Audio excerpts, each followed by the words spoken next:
So, good evening, everyone. Well, good evening, everyone. Thank you for being here. Thank you for your time. As you know, for the last few weeks, for several weeks, I've been doing talks on Islam.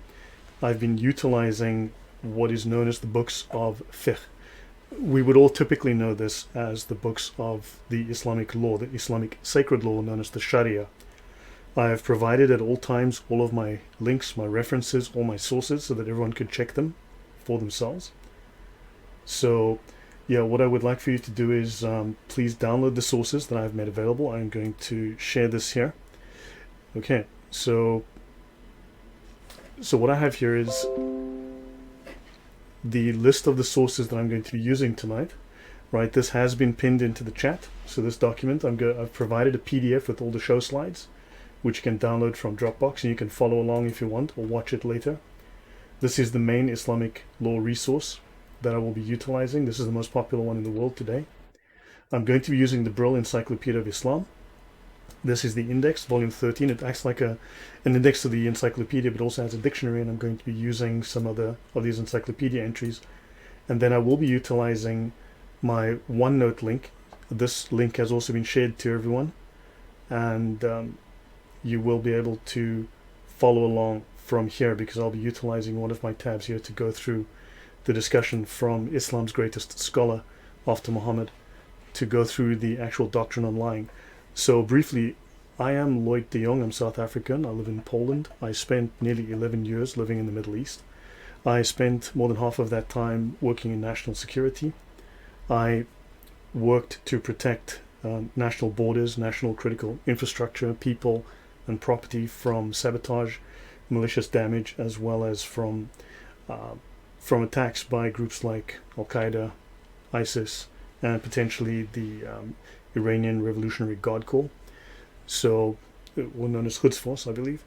So I spent a lot of time assessing what could be done to protect Middle Eastern citizens and assets from attack. So I've traveled extensively throughout the Middle East. I've been to a number of places. I've had a wonderful time there. I did very well in terms of my career.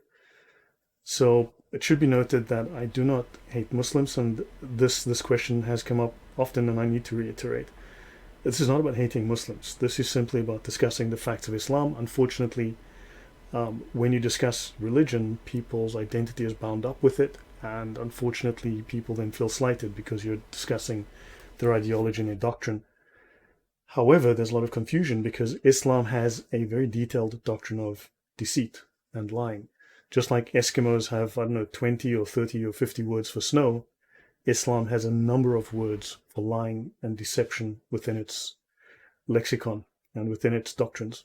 And we will be discussing some of that tonight. So my aim is not to offend people, but unfortunately, because it's controversial, there will be offense taken. And it's not that offense is sought to be given. Okay, so any questions before we begin? Any further comments before we begin, Harry? No, please go ahead. Okay, so I'm going to be doing I'm going to be going through various different sources. We're going to start with this PowerPoint slide. It's same as the PDFs that you have. All right, so the subtitle is Deceit, Ambiguity, Misdirection, and Lying as Integral Orthodox Teachings in Islam. Right, so first, to lay the groundwork, I'm going to show you why I'm utilizing this scholar and the works of this particular scholar. There are very good reasons for this. So I'm going to be referring to this book called the Ihya Ulum al-Din by Imam al-Ghazali. This man is regarded as the #1 scholar in Islam after Muhammad himself. He's Islam's greatest scholar in history, right? And we will be utilizing volume 3. I grabbed volume 2 because it had this review in it, but we'll be utilizing volume 3. It is available at archive.org. You can find volume 3. So we'll get to that as we go. So very briefly, The Revival of the Religious Sciences by Imam Ghazali can be described as a book that will never die. It contains a vital cognitive force that time cannot obliterate. As the Imam discusses Islamic rulings, beliefs, and character, blah, blah, blah, blah, blah, blah. What distinguishes this book from others is its strong spiritual influence on the reader. Strong spiritual influence, right? It is a comprehensive encyclopedia for all of a Muslim's religious affairs, including beliefs, acts of worship, dealings in character, as well as for individual and societal welfare. Abu Hamid al-Ghazali is a towering figure in Islam. His enormous influence can be summarized as the one who teaches only to help man to live a life in accordance with the sacred law. This is very important because the sacred law has morality that is inverted from what we would consider Western and Christian moral dealings. And he says here that he will help you understand the deeper meaning of the sacred law, and he has helped generations towards this end until today. Right, let's continue. This is a Wikipedia entry, Revival of the Religious Sciences. It is a classic introduction to the pious Muslims, the religious Muslims' way to Allah. It spans 40 volumes and deals with the principles and practices of Islam, and interestingly, it also shows you how to attain the higher stages of Sufism. We've discussed this extensively in the past. I'm not going to do that right now unless there's a question later. But let's have a look at the influence of this book and this scholar. This particular scholar states, it is perhaps the most influential work on ethics in Islamic history. So in terms of its ethical influence, it is the most influential ethical work in Islamic history. It became the most frequently read Islamic book after the Quran and the Hadith. So you will find this comment made ad nauseum when you browse the internet. So it is the most frequently read Islamic book after Quran and Hadith. It brings Orthodox, Sunni theology and Sufi mysticism together. Okay, fine and well. And this book was well received by Islamic scholars. Nawawi states, were the books of Islam all to be lost, excepting only the Ihya, it would suffice to replace them all. So, high praise indeed from Imam Nawawi. Another review from Mecca Books. The Mukhtasar is an abridgment of the Ihya Ulum al-Din. It is packed with boundless wisdom by the great 11th century scholar Imam Ghazali. It is probably the most influential work in Islam after the Quran and Hadith. The Ihya has been studied and taught all over the world. And again, from Sifatu Safwa, it tells us it is the most famous work of Imam Ghazali and one of the most famous and widespread Islamic books. And of course, let's take a quote. And it says, of course, a lie is permitted. And as Ghazali teaches us, of course a lie is permitted. And when is it permitted? Well, amongst others, if the truth would lead to another prohibited thing that is worse than lying, then it is permissible. Now, I should note that within Christianity, within Western moral law, one generally has the concept of right and wrong. Islam doesn't really have the same idea. It doesn't have the concept of right and wrong. What it has is the law of legal and illegal, haram and halal. So you've got what is legal and what is illegal, not right and wrong. What is lawful and therefore permissible, and what is not lawful and what is not permissible. However, every single law, every single moral ruling, every single fatwa, every single tenet of Islam can be broken, can be violated lawfully. It is quite legal to do so. So, again, to state, a lie is permitted. Because if telling the truth would lead to another thing that is prohibited, then, and that might be worse than lying, then it is permissible to lie. And this is from the 40 Principles of the Religion, an adapted summary of the Ihya Ulum al-Din. Now, let's have a brief look at some of the Islamic doctrines of deceit. Now, everyone is familiar with the term taqiyya, okay? Taqiyya is where they would want to focus your attention because they can justify it. You will often hear the story that says, well, you know, what if someone was threatening to kill you? Wouldn't you then tell a lie to defend yourself? Or what if someone was going to hurt your friends or your family? Wouldn't you tell a lie to protect them? And this is certainly one example that is actually routinely used by the imams to teach Muslims, well, look, here's an application of taqiyya. But like I said, there's more than one kind of deception in Islam. There's numerous kinds. Okay, there are several different kinds of deception. That's only one, and that's one circumstance. That's one isolated case, a very rare case for that matter. Of course, the Shia developed taqiyya because they were being killed by the Sunnis. Once they discovered that they were Shia, the Sunnis might well have killed them or harmed them, so therefore they had to learn to hide their identity. The same form of lying is called mudarat in Sunni Islam. So while they might say, well, taqiyya Shia, well, yes, it's called mudarat in Sunni Islam. Sunni, don't forget, comes from the Sunnah, Muslims of the Sunnah.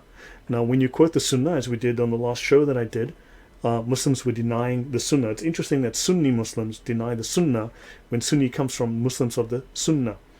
right, which is the hadith and the seerah, the biographies of Muhammad, actually the gospels of Muhammad. So notice that one of its definitions is calculated deceit for the purposes of spreading Islam. We're going to dig into this much deeper later. Kitman, deceit by silence or omission.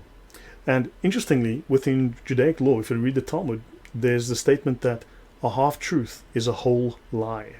Right? Oddly enough, the rabbis state that a half-truth is a whole lie, whereas Islam has an entire methodology for telling half-truths.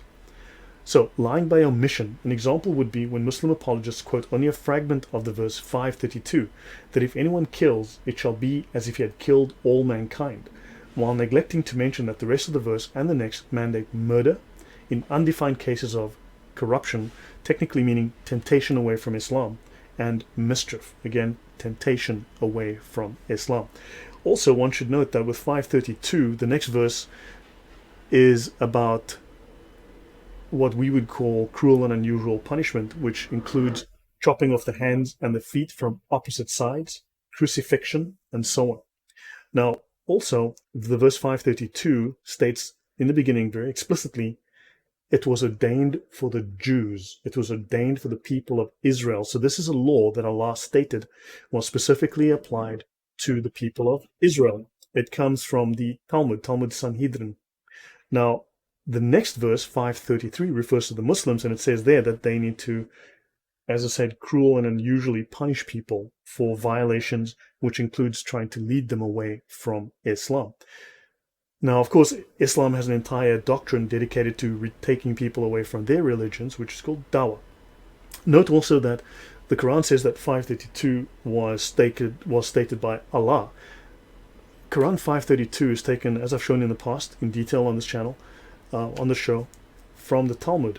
It's the words of rabbis. It is not the word of God directly. So the Quran unfortunately thinks that the words of the rabbis and the Talmud is the word of God, is the eternal word of God's own spoken words. So yeah, so much for the Quran. So tawriya, deceit by ambiguity, lying by omission. Taysir, deceit through facilitation, not having to observe all the tenets of the Sharia. Now, back to this idea of tawriya, deceit by ambiguity. Someone comes to visit your mom and you're 10 years old and your mom doesn't want to see that person and she's hiding in the back. She's in the garden, in the kitchen, in the attic, whatever. She's hiding in the basement, whatever the case might be. And this person says, is your mom here? And you say, no, she's not. Because you are interpreting that as, is your mom right here in front of us right now? And the answer to that is, no, she's in the bedroom. She's a few meters away, hiding under the sofa, whatever. But you are now lying using this tawriya, this deceit by ambiguity. Right? So this is how they teach this. You have tasir and darura, deceit. So deceit through facilitation, and darura, necessity.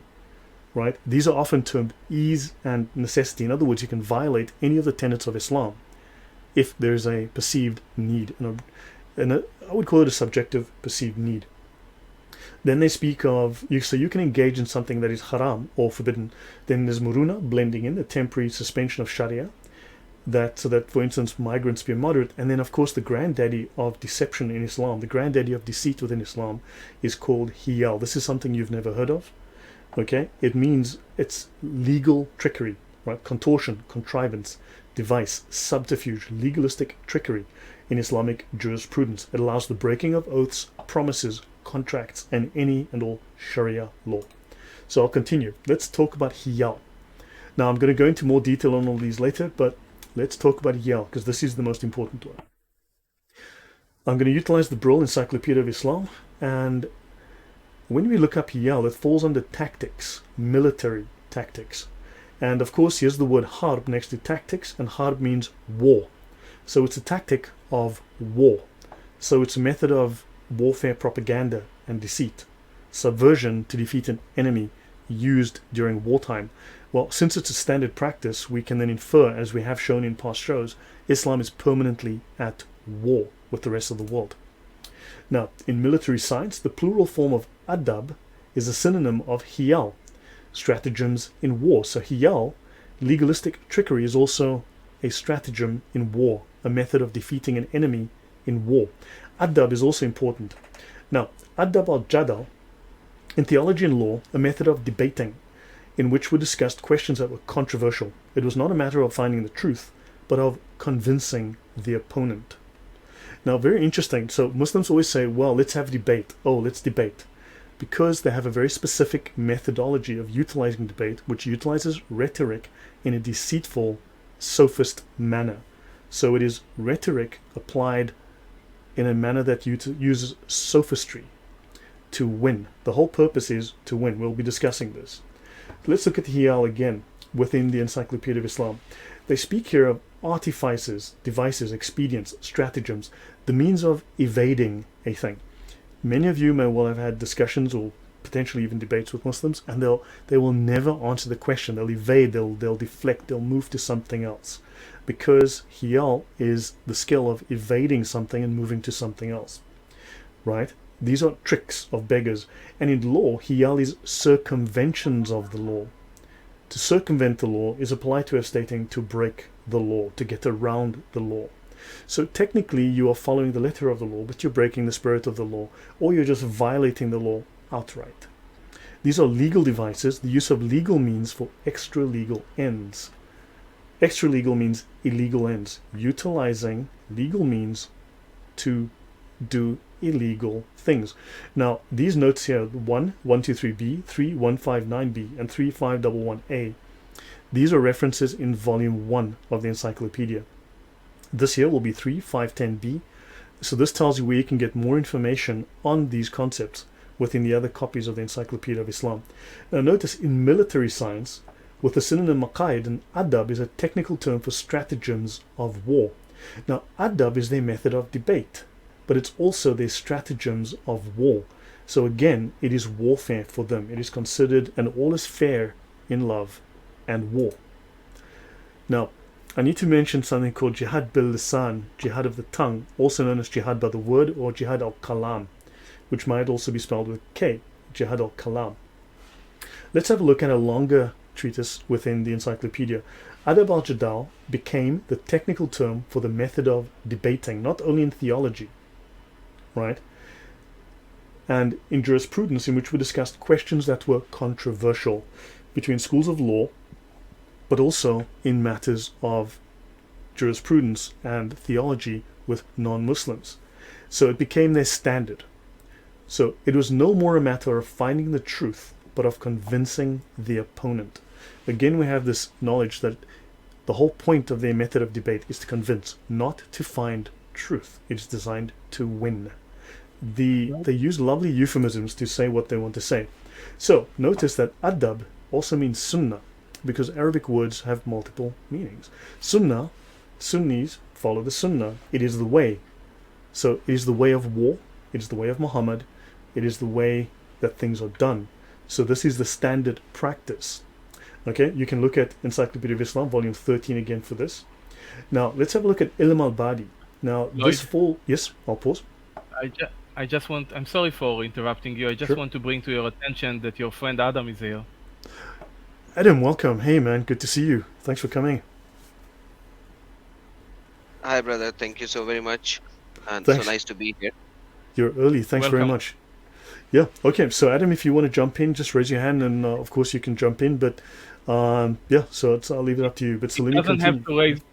He doesn't Oh, have to raise his hand. We unmuted him so he can just join in whenever he feels like. excellent. Thank you. So, Ilm al-Badi, right? Now, again, this is the Encyclopedia of Islam. It is the gold standard. It is the most respected and authoritative of the academic encyclopedias that tries to explain the history, the etymology, the knowledge, the geography, etc. of all things Islam. It is an incredibly important resource, a huge, monumental resource spanning over a century of work. So the Ilm al-Badi, it's the branch of rhetorical science which deals with the beautification of literary style, with the artifices, and this word's important, artifices of the ornamentation and embellishments of speech. Right, so we will continue. We will come back to all of these and we'll tie this up neatly. So let's talk about the sunnah of war, hiyal, plural of hila, artifice, device, expedient, strategy, a means of evading a thing. Hiyal is a technical term for stratagems in war. Synonyms, adab as well, their form of debate. The use of stratagems in war is justified by a saying attributed to the Prophet, which is an old proverb, al-harb khudda, war is deceit. Just on that point, it should be noted that people commonly state that, oh, Mossad says that by way of deception you will do war. Well, this is a very common practice. Sun Tzu said it as well. Is Sun Tzu evil? But Muhammad said it a long time before Mossad did. War is deceit. In fact, if you look at some older Quran versions, the earliest translations, it states that war is a game of deceit. So the term occurs in the titles of works on the military art as well as in their text. Okay, so let's continue. Now, oath breaking. Breaking your oath for fun and profit. Let's learn a bit more about hiyal, how hiyal are used. Now, the first hiyal were developed as early as the late 8th century, but within the early 9th century, about 805, the first texts, which contained hundreds of examples of how to speak in a way that was deceptive, were developed and published. Right? So the first and simplest hiyal were presumably thought out by interested parties who felt the need. In other words, first, the merchants in particular. But it was beyond them to invent and apply the more complicated ones. So they had to have recourse to specialists in religious law.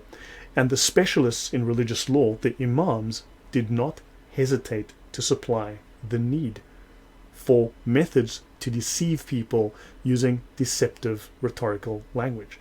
A special branch of hiyal is concerned with the evasion of obligations undertaken under oath. So Islam explicitly teaches how to break oaths, promises, contracts, and all laws. And we're going to tie this into the Sunnah as well. Now, oddly enough, when you go through the Encyclopaedia of Islam, it brings up Machiavelli. So they speak of here these 9 degrees. Now, 9 degrees of Sufism, interesting. Degrees of Freemasonry, who knows? We'll get into that another time. But notice they speak here of Machiavellian tricks called hiyal to recruit new adherents and detach them from their religion. So understand, Islam, you're supposed to be crucified, have your hands and feet cut off from opposite side, killed or banished if you try to detach a Muslim from his religion. But they've developed Machiavellian tricks called hiyal to recruit adherents and detach them from their religion. That means you. Interestingly, okay, now let's look at dawah. We all hear about dawah, Muslims doing dawah. We would consider it evangelism, and they might utilize the term, but it doesn't mean what we think it means. So they speak here of a former caliph. This is, I think, in the 10th century, is said to have commissioned disputants and controversialists, jadaliyun, to carry on a parallel campaign by means of the pen. Now, we spoke earlier of jihad al-lisan. We also have jihad of the pen, and these controversialists, and again I will come as we go, I will show you exactly where this is important. But what you have is, there were theological arguments with Muslims. There were also theological arguments with Christians, and of course, and other religious groups, and therefore they had to find ways to refute them, to defeat them. And so they developed dawah of the pen and dawah of the tongue to defeat these people, utilizing these sophist arguments. Now, this comes from Encyclopaedia of Islam, volume 2, page 170 in the book, and if you're reading a PDF reader, it will show up as page 184. Now note, they wrote what's called eristic refutations, and we'll get into that. Now, propaganda within the Encyclopaedia of Islam is called dawah. Notice, propaganda, dawah. Dawah is propaganda, not evangelism. It comes up as propaganda. Now notice, dawah is a call or an invitation to Islam, of course. But notice it says here, propaganda. In fact, it's also listed as pretension, to pretend. In other words, to deceive. So dawah is a method of deception. Let's look into more depth as to what it actually tells us. So dawaganda. Let's look at the theocratic empire that dawah wants to build. They speak of the theocratic state based on monotheism, right? Islamic monotheism. And dawah has to attract the greatest possible number of people to this idea and then give power to their representatives, that would be the imams. And of course, they must utilize propaganda for this purpose, and propaganda for this purpose is called dawah. Right, so they must utilize propaganda. Now, I believe groups like the Nazis utilized warfare propaganda, the communists utilized propaganda, but of course, when Islam uses propaganda, they mean it in the nicest possible way, I'm sure, with no political connotations, because propaganda by dawah is not, I guess, one of the means of founding a new empire. Although it does say that, yes, this propaganda, the dawah, is one of the means of founding a new empire. So they're not trying to convert you to Islam for the sake of showing you a new religious way. They want to build an empire and give power to their representatives.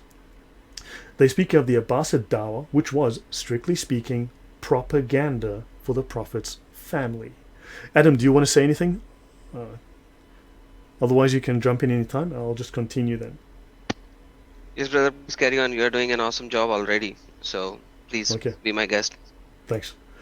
Okay, so Hiyal, yes. So now they speak here of in the Machiavellian tricks, Hiyal, to recruit new adherents and detach them from the religion. So these would be clever arguments to win over your loyalty and to detach you from your former beliefs, right? That's dawah. Okay, but why do they say it's Machiavellian? Let's look at the word Machiavellian. It says here that Machiavellianism is one of the traits in the dark triad model. This I got from Wikipedia, along with psychopathy and narcissism. Harry, just from your perspective, would you consider that psychopathy and narcissism are positive traits that one wants to see in evangelism? No, absolutely not. And Machiavelli also responsible for writing, for example, The Prince and other books, and he is demonstrating there his very heavy hand on how to control people and all this insanity we are dealing with even today. So right. So he wrote that to teach people how to manipulate others and gain power and control over them. Would that be correct? Yes, sir. So, in other words, it is a political text, right? So Machiavellianism is used for political means. It is deception and control utilized for political means. Dawah is thus deception and control utilized for political means, as we saw, to build an Islamic empire, right? Empires are political. So in the field of personality psychology, Machiavellianism is a personality trait centered on manipulativeness, callousness, and, interestingly, an indifference to morality. So one would think that a religion would not be indifferent to morality, but according to these associations that I'm coming up with here and with the evidence presented from within the Encyclopaedia of Islam, it states that yes, it is indifferent to morality. Now, I want to bring up, this is a very short video. It is 60 seconds long, and it's going to talk about how dawah is utilized to deceive in terms of getting people to follow Islam. Now, before I continue, I'm going to bring this up. I'm going to show you a few things. So first of all, if you click on the PDF link, which I've provided, you will come up with this here, as I have shown you. You will come up with all of these slides in a PDF format, so you can follow along and you can download everything and utilize everything later at your leisure. Okay. Then also, I'm going to be using a couple of links from the tafsir. This is my channel, but I'm now going to play this video for you so that you guys can see. This is from memory.org, right? This is quoted by, rather, this is on a different channel, but it originally comes from memory. And let's see, once upon a time, there was a Muslim and his Jewish neighbor, and this is only 60 seconds long. We're going to play this now. كان في واحد مسلم بجوار واحد يهودي. فالمسلم كان يرى من اليهودي ده يعني شيء من الطيبة ولو كانت بسيطة. فكان نفسه بأي طريقة إن هو يبتكر طريقة. Sorry? Lloyd, you're gonna have to reshare your screen and click the little box that says share audio as well. Share audio. Okay, fine. Let me do that then. My apologies. But remember to change it back afterwards, otherwise we'll be hearing you twice. Okay, let me stop sharing. Share system audio. Okay, I'm going to do that now. So, well, actually, in this case, you don't actually have to hear the audio. You just need to read the text on the bottom, but I'll do this now again. واحد مسلم بجوار واحد يهودي. فالمسلم كان يرى من اليهودي ده يعني شيء من الطيبة ولو كانت بسيطة. فكان نفسه بأي طريقة إن هو يبتكر طريقة يخليه يسلم بيها. فراح كلمه وقال له يا فلان يعني أليس لك حاجة في الإسلام؟ أنت ما نفسكش تسلم؟ قال والله ما يمنعني من الإسلام إلا أني أحب شرب الخمر. أنا فعلا نفسي أسلم من زمان، بس أنا الحاجة الوحيدة اللي منعاني إن أنا مدمن خمر. فالمسلم ابتكر له طريقة، قال له خلاص أسلم واشرب الخمر براحتك. طبعا المسلم مش قصده كده طبعا. فقال له أسلم واشرب الخمر. قال له خلاص ماشي. فاليهودي قال أشهد أن لا إله إلا الله وأن محمدا رسول الله صلى الله عليه وسلم. فقال له المسلم الآن أصبحت مسلما، فإن شربت الخمر طبقنا عليك حد الخمر، وإن ارتدت عن دين الله قتلناك. فثبت الرجل على دينه ولم يشرب الخمر أبدا بعد ذلك. ودي كانت حيلة جميلة من هذا المسلم. And there you go. Let me just pause my screen again, stop sharing, and then I will... Couldn't hear it anyway, Lloyd. You're all right, buddy. Okay, that's fine. Okay, so I trust you were able to read the text. Oh, yes. Right.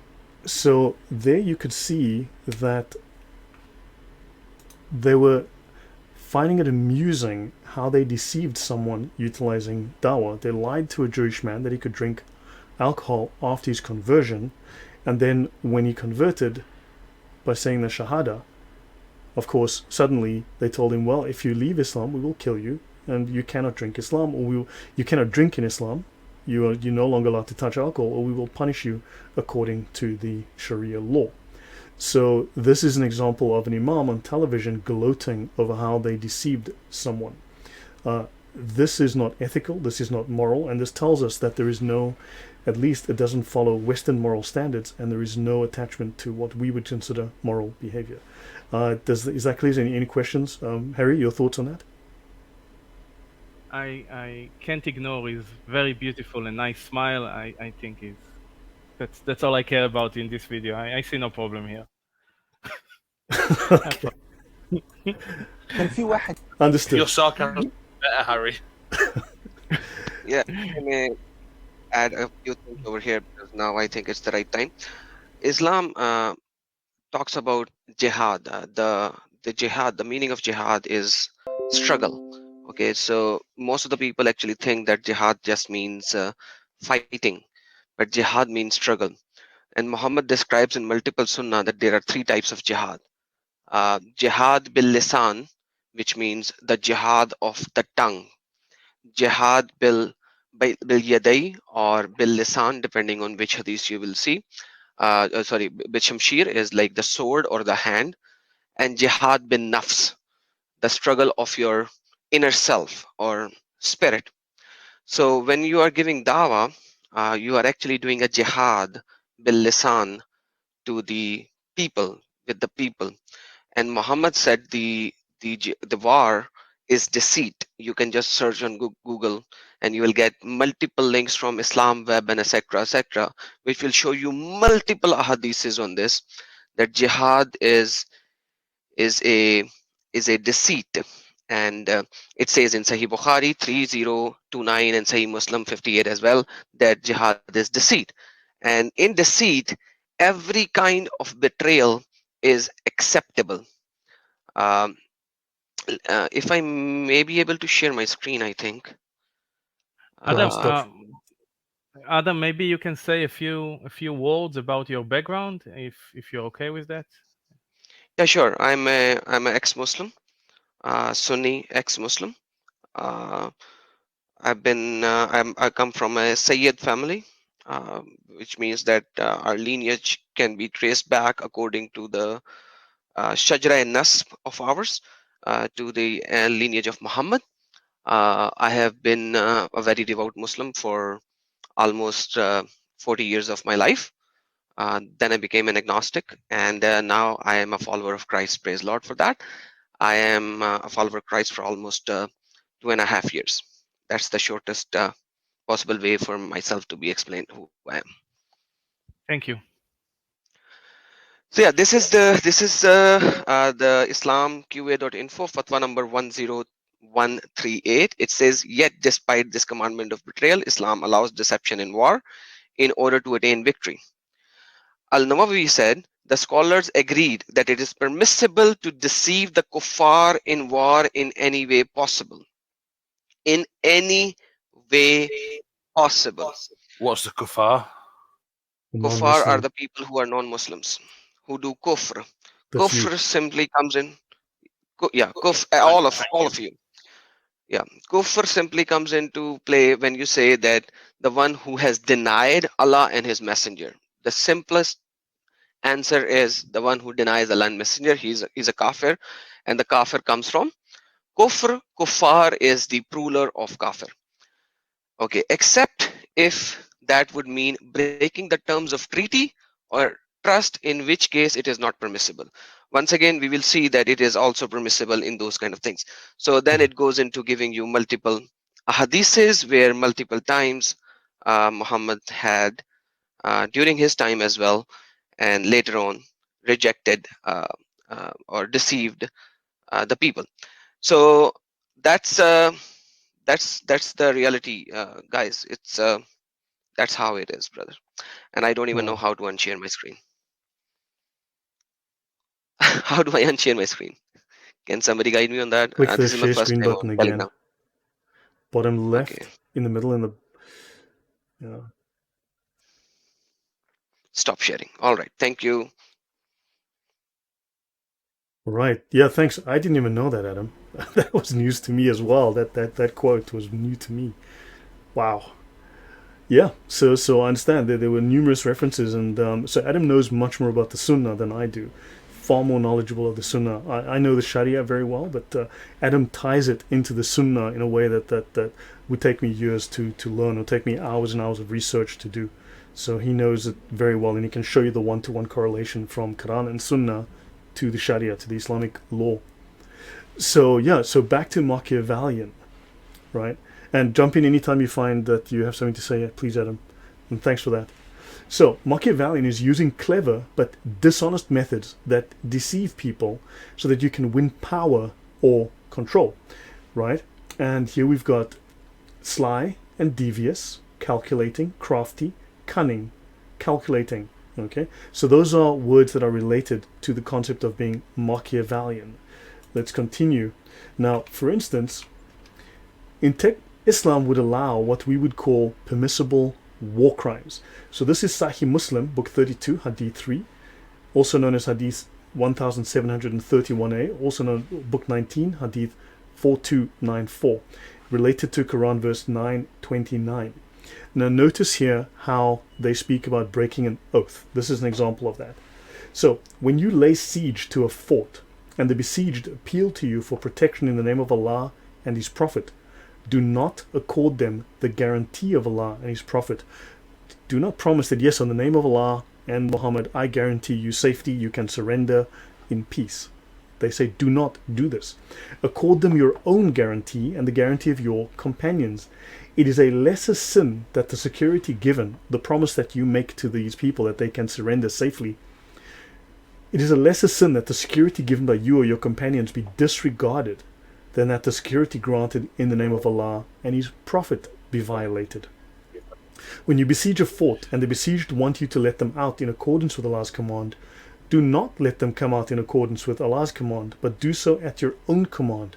For you do not know whether or not you will be able to carry out Allah's behest with regards to them. So even though Allah has issued a statement saying that if they surrender, allow them to surrender and let them go in peace, unfortunately, as Adam said, the Sharia makes it very plain that you need to do a calculation, and if you decide that these people could go across the border and then come back and fight you again, or if they have information that is potentially harmful to you, and they will tell that to your enemies, which will then reveal your military disposition, location, strengths, weaknesses, then you're entitled to kill them. And therefore, you need to make the promise and then kill them. And therefore, it's better if you just give them your own promise and not the promise of Allah, because you might need to break your oath. In other words, they're setting you up here to break your oaths. So you cannot trust an oath, and therefore it is permissible in Islam to commit war crimes and commit murder of people who have surrendered within the Sunnah. Any comment from you, Adam? Yes, brother. Sorry, please. Alex, yeah? Ask a question, if I may, Lloyd. Go ahead. So, what would Muslims class as war? I mean, anything against anybody else? Or war is permanently established until the day of the return of, until the day of the day of the resurrection. So war is permanently established until the end times when Muhammad comes back. So war is permanently established. Islam is permanently at war with you because you have failed to accept Islam. You have failed to accept Allah. You have failed to pray like Muhammad, and therefore they're at war with you. Oh, I've not failed. I've just been quite lucky. No one's tried to convert me yet. Yeah, Adam, you're going to say? Let me answer this question in fullness as well, and then I will go to the oath, because this is a very interesting question, and I think you guys can see my screen now. You don't have to go far. You will go to Sahih Muslim, and you will go to chapter number 1, which is called Kitabul Iman. Iman means faith. The first book, faith. What is the faith of the Muslimin? The faith of the Muslimin is described in chapter number 8, and it says, the chapter, the command to fight the people until they say La ilaha illallah. So basically, this is the name of the chapter. Imagine what will come in the chapter, that you have been commanded to fight all these believers until they say La ilaha illallah, there is no God but Allah, and Muhammad Rasulullah, and Muhammad is the prophet of Allah. So until they say that, they have been commanded to fight all these people. So when will this command over of the fight? When all the people of the world are Muslims. They accept La ilaha illallah Muhammad Rasulullah. This is the book of faith. And by the way, this is the first time in any Sahih Hadith the Shahada, the Kalama of Shahada has been mentioned. Not before that. You will not find it before these Sahih Muslim Hadith. And it says, Muhammad is saying that I have been commanded to fight against the people so long as they do not declare that there is no God but Allah, and who profess it, then his protection of himself and his property is guaranteed on Muhammad's behalf. Otherwise, it is not. So otherwise, your life and your money or your wealth or your possessions. So this is even better, 21b. And when they do it, then their blood and riches are guaranteed protection on my behalf. Okay. Otherwise, it is not. So that's the basic fact. Secondly, while we were talking, I just opened these hadiths as well. This is the hadiths of Sahih Muslim again. It talks about the oaths. You can simply break the oath, full stop.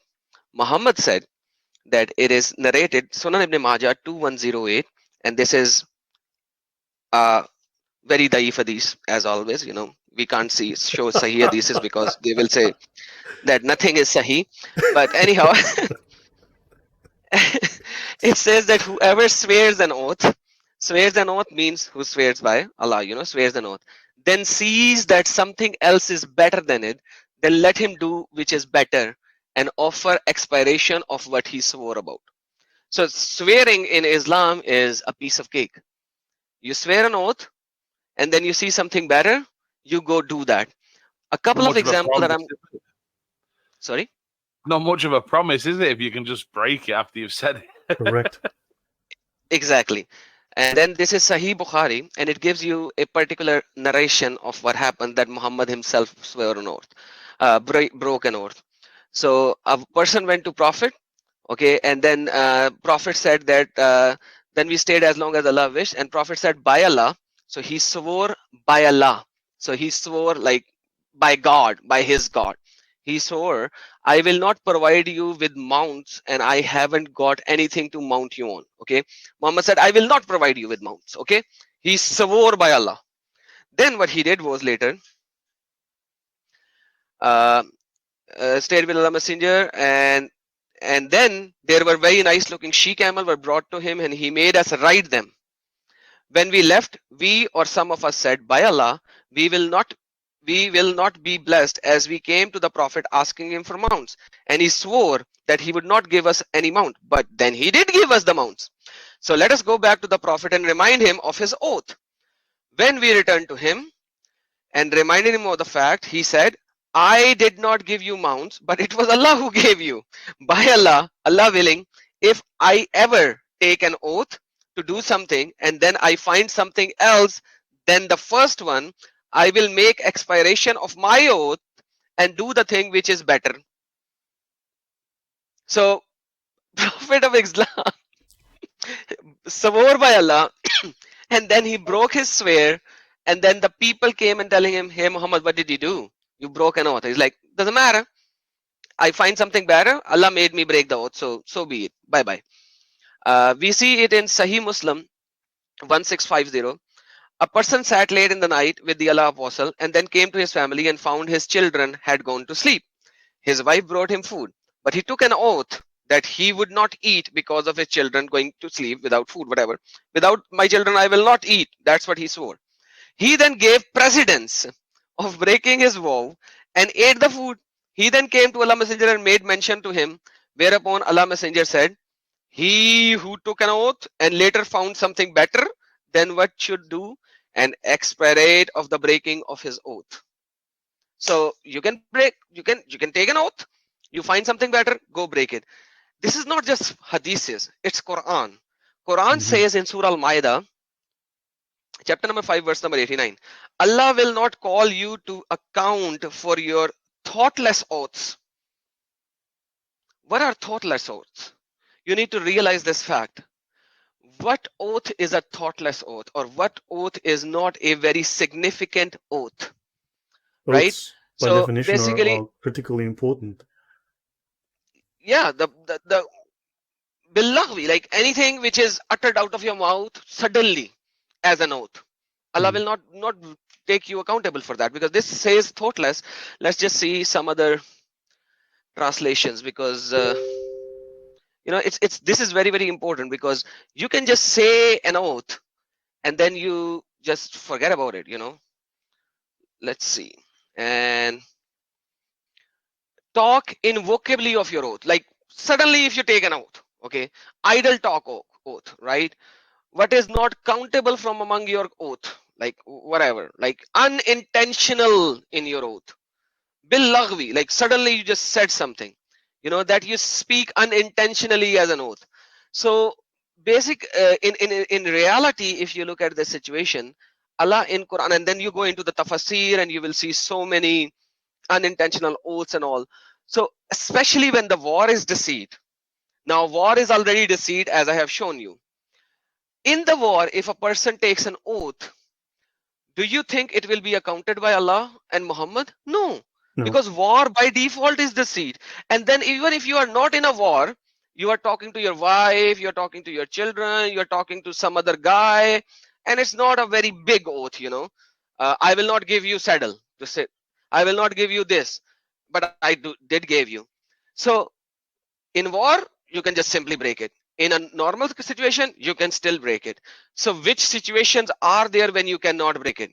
It There are no differs situations in from all muhaddis situations. to muhaddis. Yeah, it differs from muhaddis to muhaddis. Some muhaddis will say something else, some muhaddis will say Yeah, but something the else. So hadith, remember, the eventually, hadith are not the final. Hadith are not final. What's final is the Sharia, and that's where it's final. And exactly. the Sharia states you can break anything at any time for any reason. So. Thank you so very much, brother. There No, you go. thank you. That was interesting. I didn't know some of what you showed me there as well. So yeah, I'll continue, and we'll come back to show how these hadiths became the Islamic law, which became the ijma, which became the Lloyd? Yes. Yeah, I just want to bring to your attention that we have one question. I don't know if you like to take it now or not. Well, let's have a listen. If it's not relevant, then we'll take it we'll return to it at the end if it's relevant now. So let's give them a chance. Of course. So you decide. Yeah. Magic After Dark, please go ahead. Yeah, good evening. Pleasure to have you guys here. Mhm. You may come back to this at the end because I may be wrong, and I apologize if I am wrong. But I grew up and live in an area that is very high populated Muslim. What, so a what lot is of your people are question, Muslim. please? Yeah. So when I learned that a Muslim woman can only marry a Muslim man, and a Muslim man can marry any woman as long as he has permission from his wife, and he can marry multiple wives as long as he has permission from his first wife. So I was wondering, are there any oaths involved in marriage, in a Muslim marriage? Yes, we will cover Already? one or two of those, and yes, there are. But a man is allowed to lie to his wife. It's legal. A man is allowed to lie to his wife, and in fact, the wife technically can lie to her husband as well. We'll get into that. I will show one or two examples as we go through this. I will certainly show you that. Thank you. Appreciate that. Thank Okay. All right. Just to So add to that point, you are not supposed to ask permission from your wife to marry another wife. because that's the command of Allah. It says in Surah Al-Baqarah, and marry 2 or 3 or 4. Allah starts with 2. And then he says that if you are not sound enough to marry, then have 1. So this is, you need to realize, you don't need to ask your first wife. That is a newer invention of certain parts of the world in the Islamic countries. It is not required according to the Sunnah and the Quran and the Tafsir. So that's something to note as well. All right. Okay, yeah, thank you. So I'm going to be continuing on the basis of what the academics, now these academics are not just Orientalists, these are not just Western academics, Western scholars, Western professors who are writing this. The Encyclopaedia of Islam is a collaboration with some of the very best Islamic scholars and universities in the world. So we're going to show that there is a very strong confluence. In fact, there's a parallel between what is in the Quran, in the Sunnah, as we've just seen, as well as what academia is stating is how to deal with and understand these things. So, a small entry from Encyclopaedia of Islam, volume 10. They speak of the Jadaliyah, which is derived from the Arabic, which is Jadal, meaning controversy. Now, it says that controversy means dialectic. Now, dialectic is a method of finding the truth.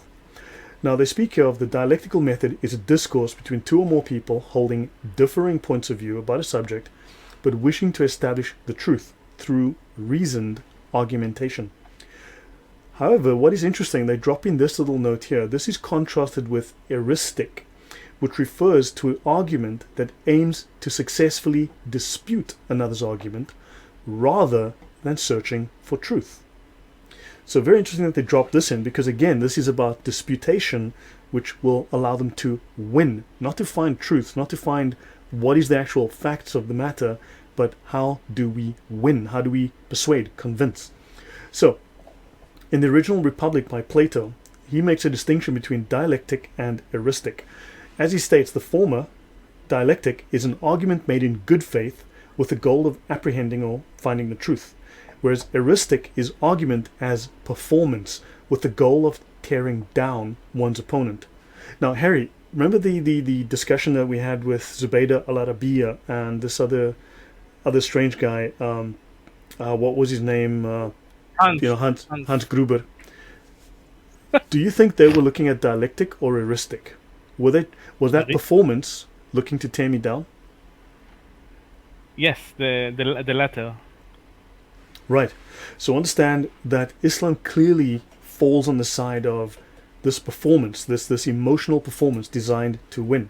So let's have a look further at eristic versus dialectic. Plato said the eristic style did not constitute a method of argument. And of course, they're not presenting evidence. They're not showing you citations, references, facts, things that can be verified. Because to argue eristically is to consciously use fallacious arguments. That's from Wikipedia and their entry on eristic. The philosopher Schopenhauer considers that only logic pursues truth. For him, dialectic, sophistry, and eristic have no objective truth, only the appearance of it. So it is sophist. He believed that they do not seek truth, but victory. They were simply, these people that argued with me 2 weeks ago, weren't looking to find truth. They were rejecting all evidence out of hand. They were simply making assertions. They wanted to win. They wanted to beat down the opponent, not deal with the facts of their own religion. So let's look at the word artifice. So we're going to jump into this in more depth. And so artifice, clever or artful. Notice expedient, suitable for achieving a particular end. An ingenious device or expedient, a stratagem, which is a trick.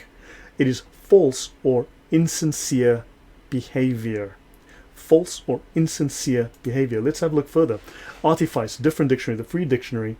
Deception or trickery, right? Contrived, made up to achieve an end, especially by deceiving. A stratagem. And remember, this is in reference to how Muslims debate. Their form of debate literally is designed to win by deception. Let's have a look. Artifice, again, a different dictionary, Collins English. A clever expedient, a stratagem. Subtle deception, a contrived device. Let's continue.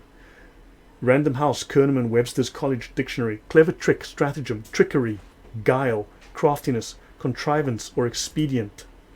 Let's look at the dictionary.com. A clever trick or stratagem, cunning, crafty, trickery, guile, cunning, contrivance, subterfuge, deception, deceit, duplicity.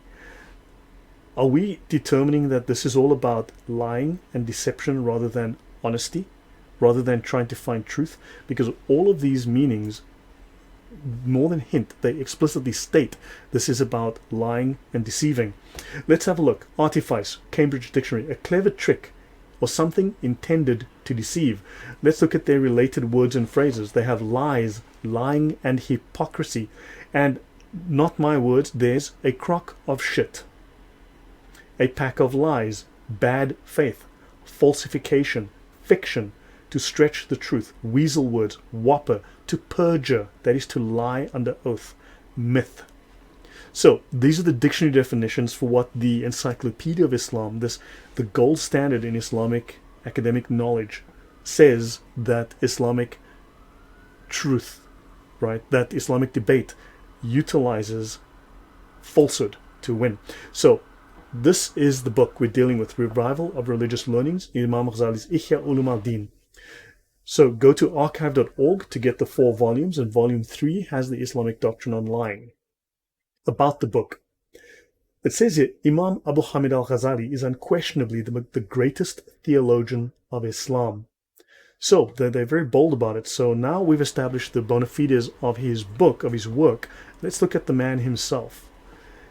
Now, this is taken from a slide where I discuss abrogation in Islam, which is how older verses in Islam are cancelled by newer verses, right, from the Quran, and the same with the Hadith.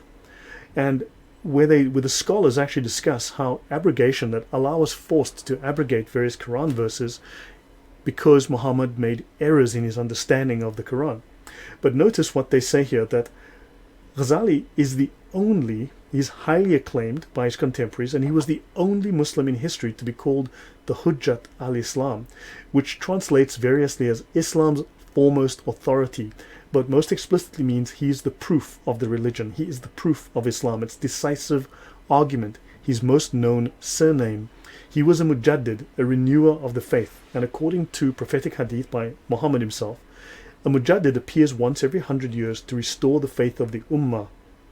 And so he is the proof of Islam. He was able to prove all of the people that they were debating with wrong, utilizing the most profound arguments based on his incredible, profound understanding of Islamic theology and Islamic law.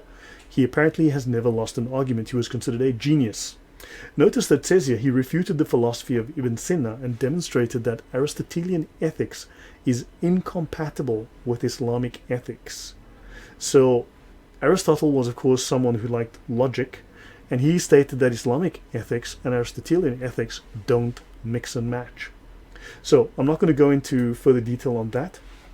Let's look at a few discussions on who Al-Ghazali was. So this is Egypt today, right? Here's the link to this article. And of course, very soon we'll discover that Egypt has nothing to do with Islam. And they write here in this article, he's one of the greatest renewers of the faith in history. He is known as the Hujjat al-Islam, the proof of Islam, because of his efforts in intellectually fighting against some of the most dangerous ideas and philosophies that plagued the Muslim world. Imam Ghazali today is known as the Hujjat al-Islam, Arabic for the proof of the religion, due to his contributions in protecting the Muslim world from the intellectual challenges that were facing it. His life kept in line with the sayings of Muhammad, promising a renewal of the faith every century, 500 years after it was spoken. Let's have another look at Ghazali. He's arguably the greatest scholar and thinker in Muslim history, theologian, logician, jurist, and mystic, meaning Sufi. His celebrated works exercised a profound influence on Muslim intellectual history and earned him the title of Hujjat, the proof of Islam. His ideas contributed towards shaping Sunni ideology. He was a Muslim saint, a saint. He became one of the most famous scholarly authorities in the whole Islamic world. Let's have a look at this book, The Revival of Islam. He is the foremost Islamic scholar and mystic of the medieval period. Stanford Encyclopaedia of Philosophy. He's one of the most prominent and influential philosophers, theologians, jurists, and mystics of Sunni Islam. What this means, according to Muslims, once I start showing you what he wrote, is that he had nothing to do with Islam and he was some dippy scholar no one's ever heard of. But I think the evidence says otherwise. And final slide here on this one, he is one of the greatest theologians of Islam. His influence penetrated Europe, influenced Jewish and Christian scholasticism, blah, blah, blah.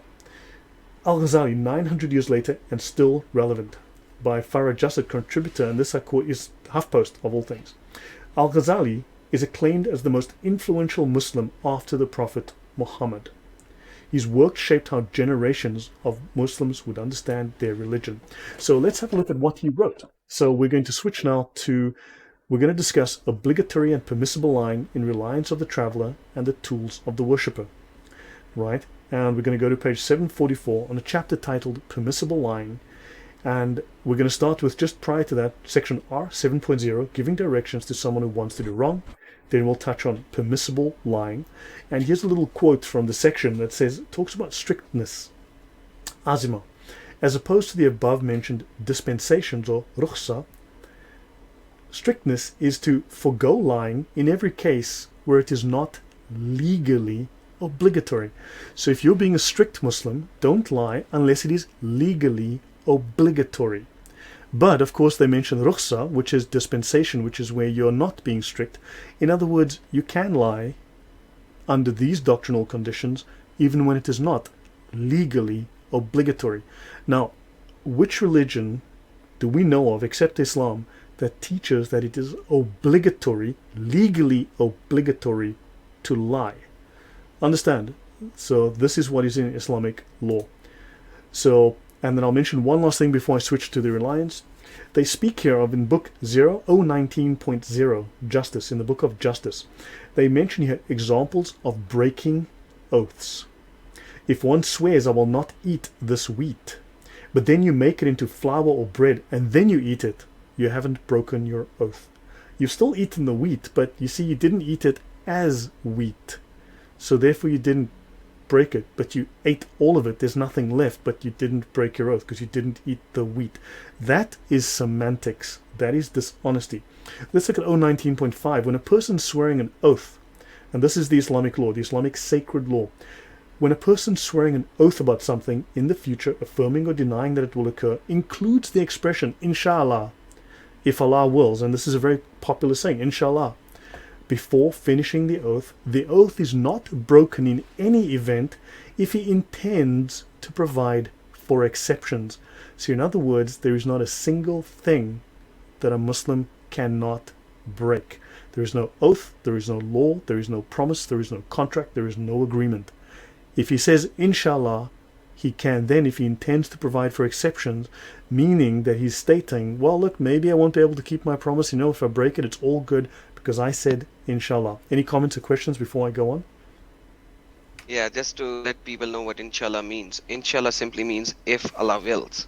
So in reality what he is saying, and most of the people who doesn't know Arabic would not know that he's making an oath saying, I will give you $1,000 next week. And he suddenly says inshallah.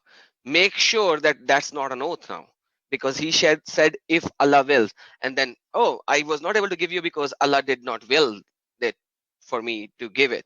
That's why you will see so many Muslims around you saying inshallah in almost every sentence of theirs. What does Because the word? then, So what does the word wallah mean then? Because I've had someone say wallah, that. wallahi means by Allah. It means by Allah, like it's like an oath. By So Allah, it's still an wallahi. oath. Right. Okay. So you are saying, wallahi, I will going to slap you on your face. Inshallah. Now that wallahi has gone down the drain, because he, even though that he swore by Allah, yet he said in the end, inshallah, which means if Allah wills. So where is the oath? That's exactly what Brother Lloyd is telling you. That's exactly what Brother Lloyd is telling you. You need to understand it. Like, they use Arabic words in English sentences that the foreigners do not know. And because it says that you cannot be good with non-Muslims. This is Quran, chapter number 3, verse number 28. It says you can lie with them, you should not be friends with them, you shouldn't be friends with them. In chapter number 9, verse number 28, it says I'll come all to the that. kuffar is najas. They are najas, they are filthy. Yeah. So, combine all of these together, dude, What is an oath? It's nothing. It's a piece of cake, lie, deception. That's what Islam teaches, brothers. Right. Yep. So I'm going to jump into the reliance of the traveler. I'm going to go into the section that I discussed here on on lying and teaching deception. So yeah. So here we are. Okay. So thanks for that, Adam. Appreciate the support and the fact that you're corroborating from the Sunnah. And I will come to 328. We will get to that. So, for instance, they mention here giving directions to wrongdoers, like do not assist one another in sin and aggression. And they say do not do wrong. So what is doing wrong? Well, giving directions to wrongdoers includes showing the way to policemen when they are going to commit injustice and corruption. For instance, Molenbeek. This is where the Bataclan massacre in Paris. Think about that. These people hid in Molenbeek for 3 months, right? And no one said where they were, because showing the way to policemen and tyrants, right? Because they were going to commit injustice, because these men weren't committing terrorism, they were doing jihad in the name of Allah, which is righteous. And it would be corruption for Muslims to inform them on where these people are. Also, Muslims cannot teach you the sacred law. They cannot teach you the Sharia, because it says teaching questions of sacred law to those learning it in bad faith. Right now, you are learning it in bad faith. I am teaching it in bad faith, because we do not want the knowledge to apply it in our lives to become Muslims. We want to use it for an unworthy purpose, which would be to criticize Islam. Remember, it is lawful and it is compulsory for a Muslim to find Islam to be perfect. A Muslim who says that Muhammad is less than perfect is liable for the death penalty. I've covered that in the past. And of course, if you find Islam to be less than perfect, at the very minimum, you should be caned or whipped, possibly dying in the process. Now, notice, you cannot permit or authorize a person to do something that entails disobedience. And acceptance of disobedience is itself disobedience. I am doing something that entails disobedience to Islam, because the Sharia applies not only to Muslims, it applies to non-Muslims equally. It must be applied to them. So now there's a chapter, R8.0, called lying. Okay. Now notice they say primary text from the Quran and Sunnah that it is unlawful to lie, numerous and substantive, except, and of course the but comes, permissible lying. The chapter on page 744 here, section R8.2, permissible lying. The Prophet said, he who settles disagreements between people to bring about good, this is the Islamic definition of good, not your definition of good, or says something commendable, is not a liar. So a Muslim who tries to settle a disagreement. Now, 2 weeks ago, when I was having this disagreement with these Muslims who were denying their own scriptures, denying the words of their own Allah, denying the words of their own Prophet, they were trying to settle a disagreement, and therefore, if they lie while trying to settle a disagreement, what they're doing is commendable. It is not a lie, because they're trying to bring about good, because they're trying to bring about the supremacy of Islam. And the perfection of Islam cannot be questioned, and therefore they were trying to defend the honor of Islam, and therefore they were doing good, and they were not lying, even when they were lying through their teeth. So this much is related by Bukhari and Muslim, okay, the two most sound, two most authoritative and respected hadith collections. Okay, and of course, Ibn Kulthum added, I did not hear him permit untruth. So Muhammad did not permit lies, except for 3 things: war, settling disagreements, and a man lying to his wife, or she lying to him, in smoothing over differences. So, we are permanently at war with Islam. I've covered this in the past in depth in previous shows. I've discussed Islam being at war, so I don't want to go over that again unless it's critically necessary. And settling disagreements. So would we disagree with Muslims? Of course we would. Do they disagree with us? Of course they do. So if we have a debate is not a matter of agreement. A debate is a matter of disagreement. Therefore, they must and are allowed to lie. So this is an explicit statement that lying is permissible for a given interest. It is lawful. And notice the translator here states the best analysis of lying, permissible lying, I have seen, and notice the 10 commandments, right, of the Bible. Thou shalt not lie. Thou shalt not thou shalt not present false witness, right? Thou shalt not lie. God is a God of truth. However, Allah is quite capable of lying, and Allah allows lying.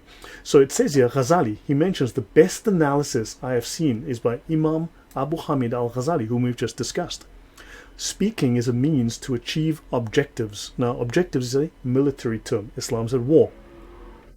It says here, when it is possible to achieve a permissible aim, a praiseworthy aim, by lying, but not by telling the truth, it is permissible to lie if attaining the goal is permissible. And when the purpose of lying is to circumvent someone who is preventing one from doing something permissible, and obligatory to lie if the goal is obligatory. So it states here that it is obligatory for a Muslim to lie if the goal is obligatory. Now, is it obligatory that Islam becomes dominant in the world? Yes. Is it obligatory that they eventually take everyone away from Christianity and make them Muslims? Yes. Is it obligatory that the world becomes Islamic? Yes. So therefore it is obligatory for them to lie. Adam, do you want to add anything here? Brother, then it makes everything that they say to anybody who is not a Muslim suspect, a lie. And by the way, just to add to this, Sahih Bukhari 2692, it says, he who makes peace between the people, bainan nas, it says bainan nas, any people, now he includes Muslims as well, okay, by inventing good information or saying good things, is not a liar. Laysal kazzabul lazi yuslihu bainan nas fayamani al khaira. So if you actually say something for the khair, for the good of the people, and you are trying to reconcile between the people in a good manner, no matter what you say is not a lie. Full stop. So Muslims can lie to Muslims. Muslims can definitely lie to non-Muslims for sure, because they are always in war with them. And that's the reality of Islamic lie, brothers and sisters. Right, no, thank you. Yeah, so that's for settling a disagreement, for making peace, for smoothing over differences. They're allowed to lie. In fact, they're required. Notice it states here, it is not unlawful to lie when any of these aims can only be attained through lying.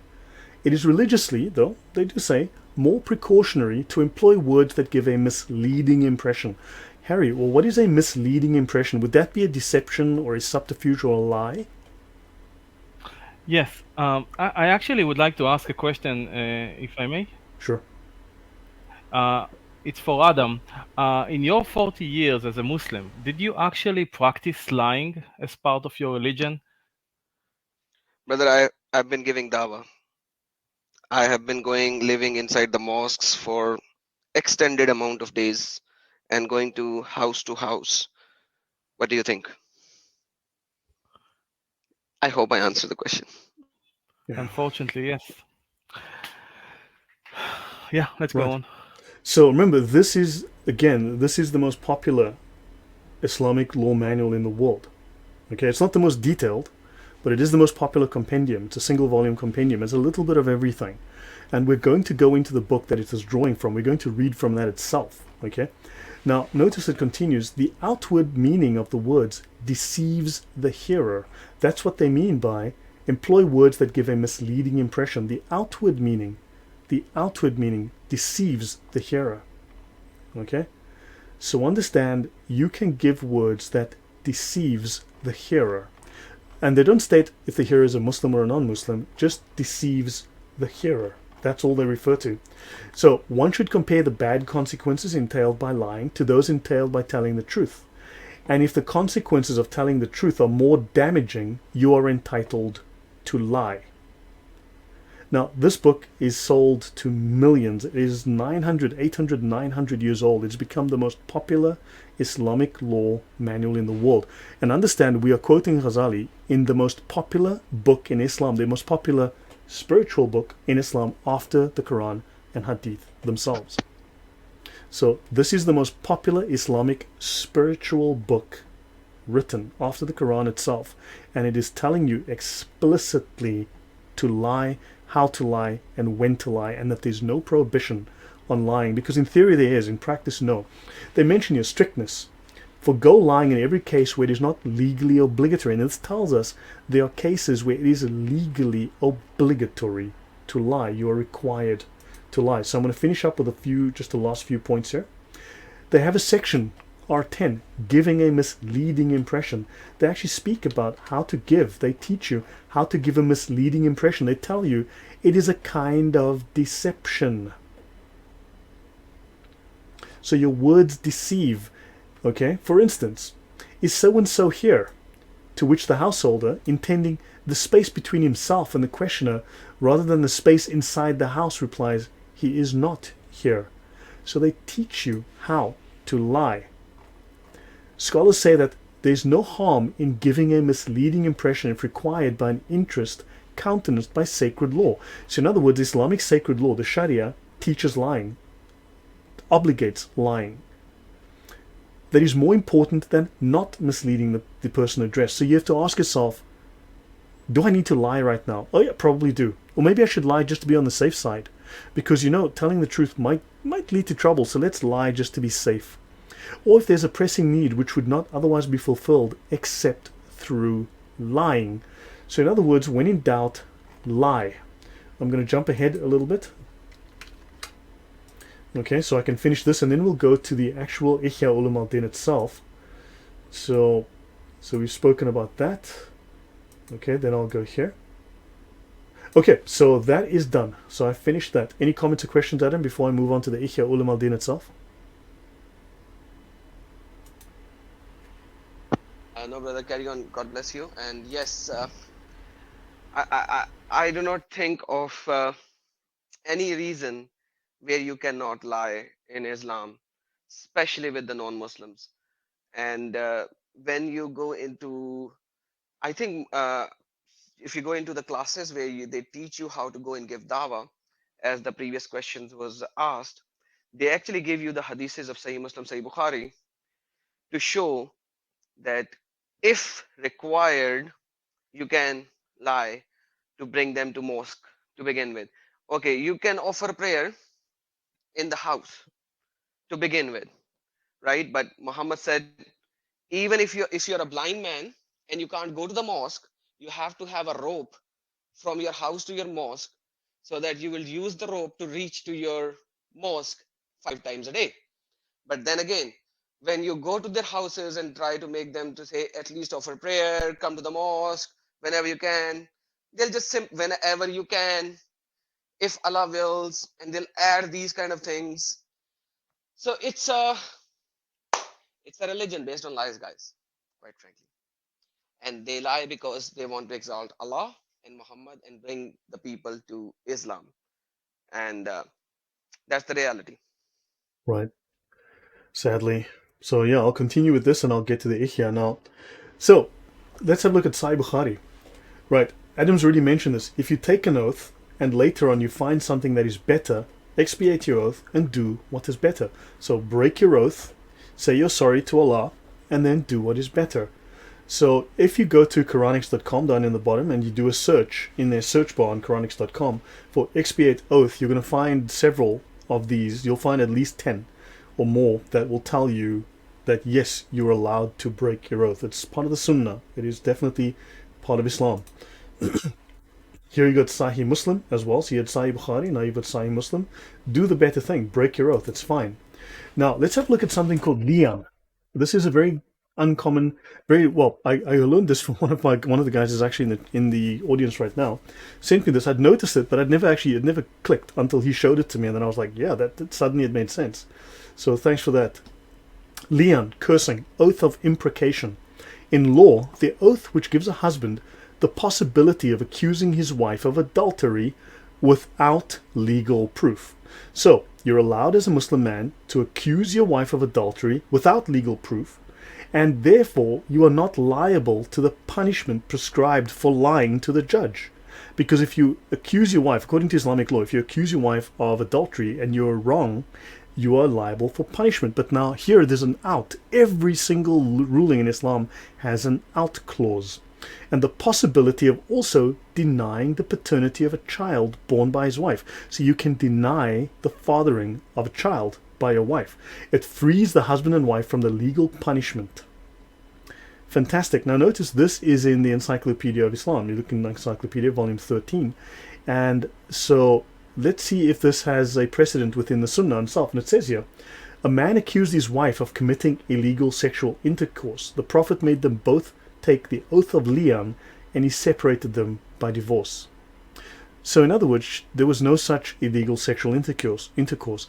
It was just, how do I get out of this marriage? I'll accuse her of divorce.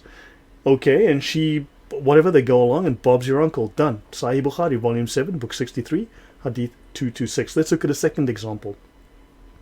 So now we're looking at the Prophet made a man and his wife carry out li'an, and the husband repudiated her child. And it says there, possibility of denying the paternity of a child. So the Prophet got them separated by divorce and decided that the child belonged to the mother only. In today we would call this a deadbeat dad. Besides the fact that what is stated here within the Encyclopaedia of Islam is borne out precisely by the Sunnah itself.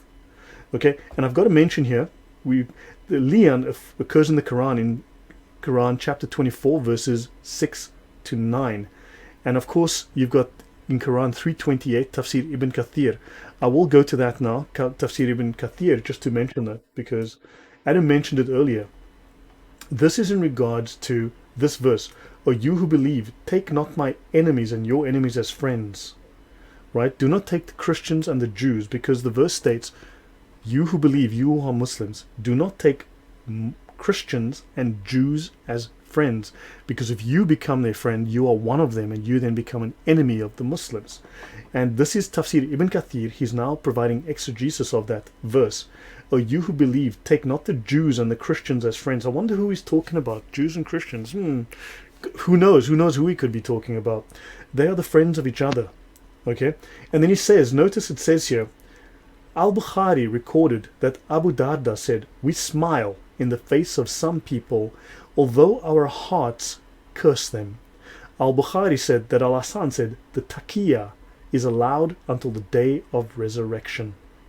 So understand, we spoke of taqiyya earlier, and the Muslims will tell you it's a Shia concept. Sunni Muslims do not use the term mudarat. It barely comes up. I struggle to find it. They utilize the term taqiyya as well. It's common parlance within Sunni Islam.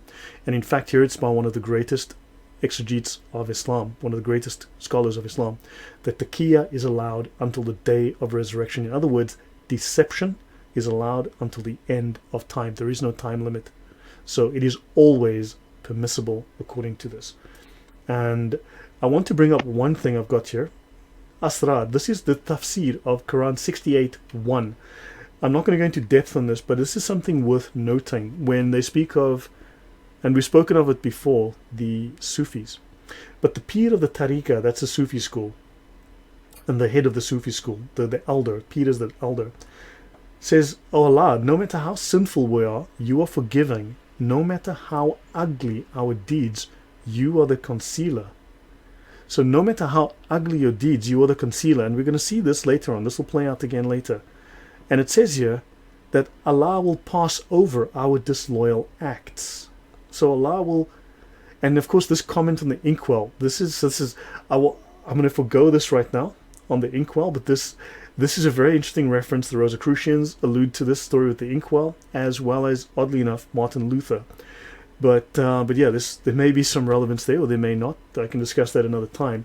But bear that in mind. So I'm now going to go back to this, and we're going to go up, and then I'll finish this, and then I'm going to go into the Ihya Ulum al-Din of Al-Ghazali and see what he says about lying.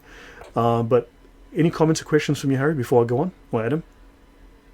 Yeah, if I may add over here, because you moved the part very fast, the previous part, which is very important.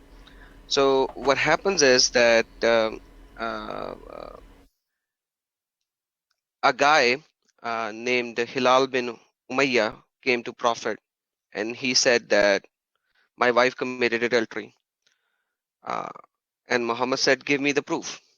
You need to give me 4 witnesses. And he said, what should I do? While my wife is having sex with another guy, should I go and bring 3 more witnesses? Are you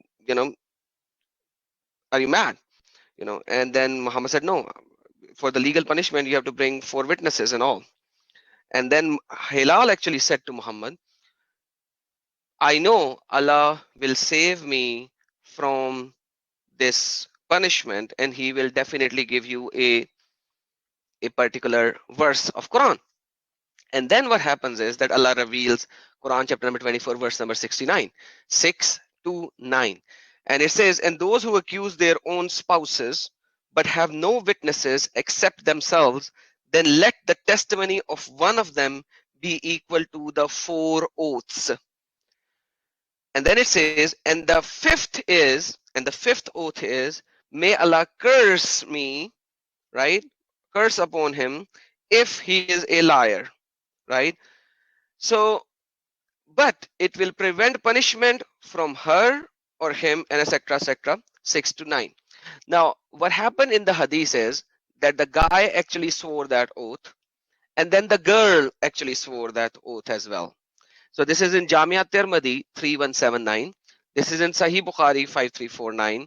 This is in Sahih Bukhari 4795 as well. So multiple hadiths, you can find that. And they all refer to Quran chapter number 24, verse number 6 to 9. So they both swore the oath 4 times, and they swore the oath 5th time, the curse of Allah be upon them, etc. And then nothing happened because Allah Messenger was not able to give the reference of that. And then both of them went bye-bye.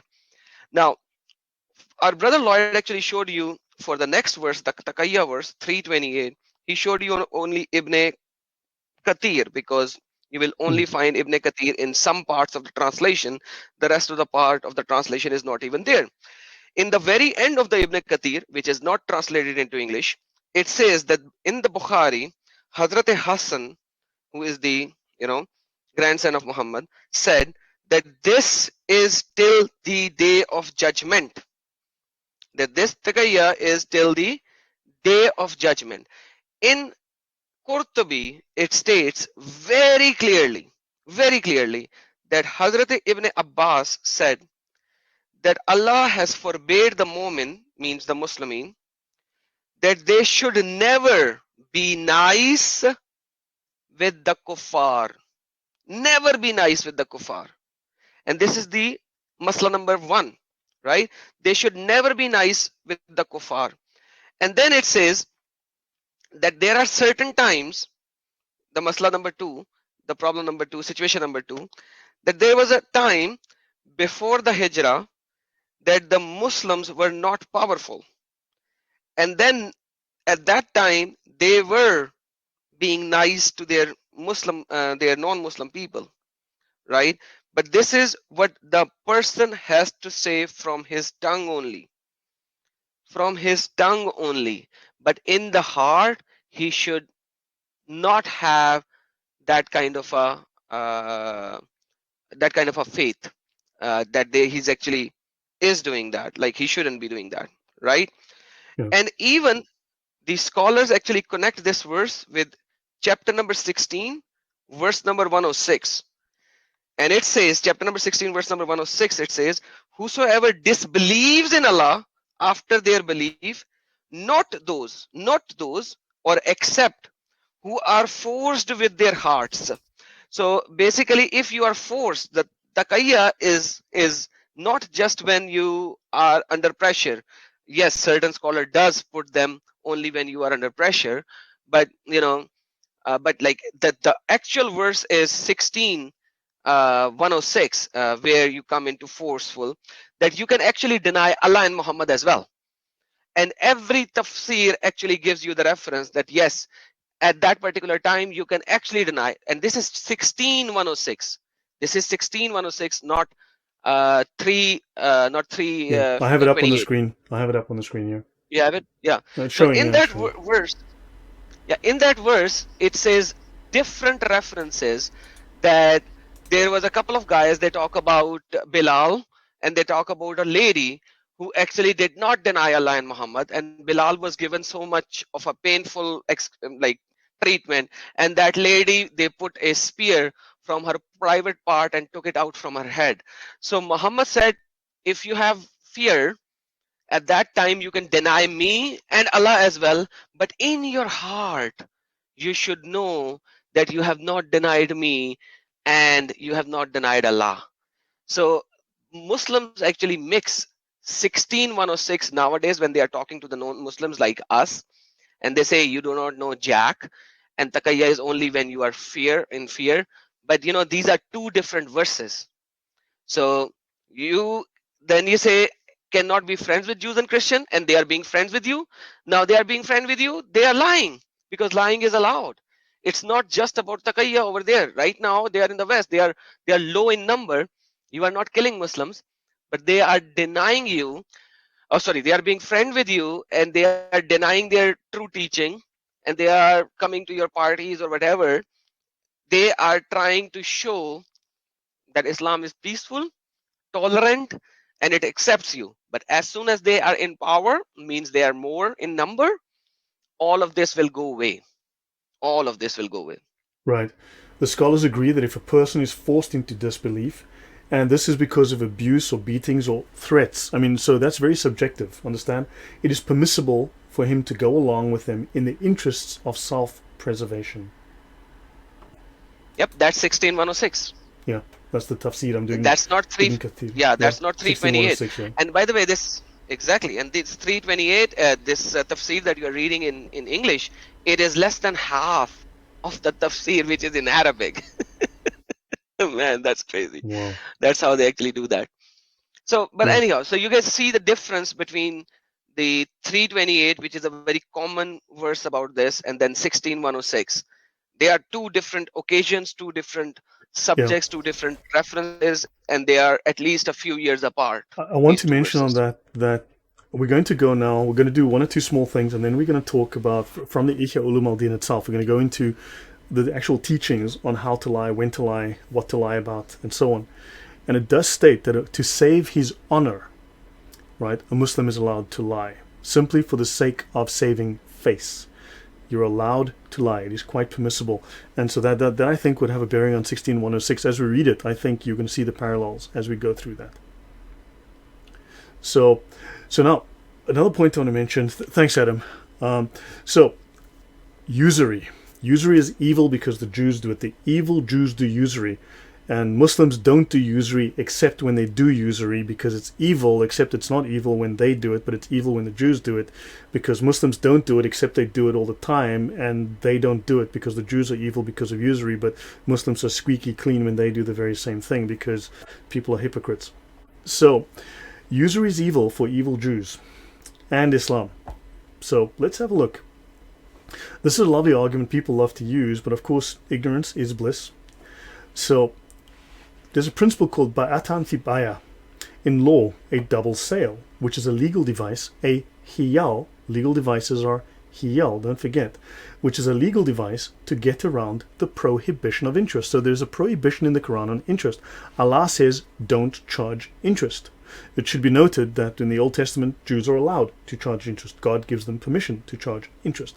But in the Quran, Allah apparently says, no, there's a prohibition on interest, don't do that stuff.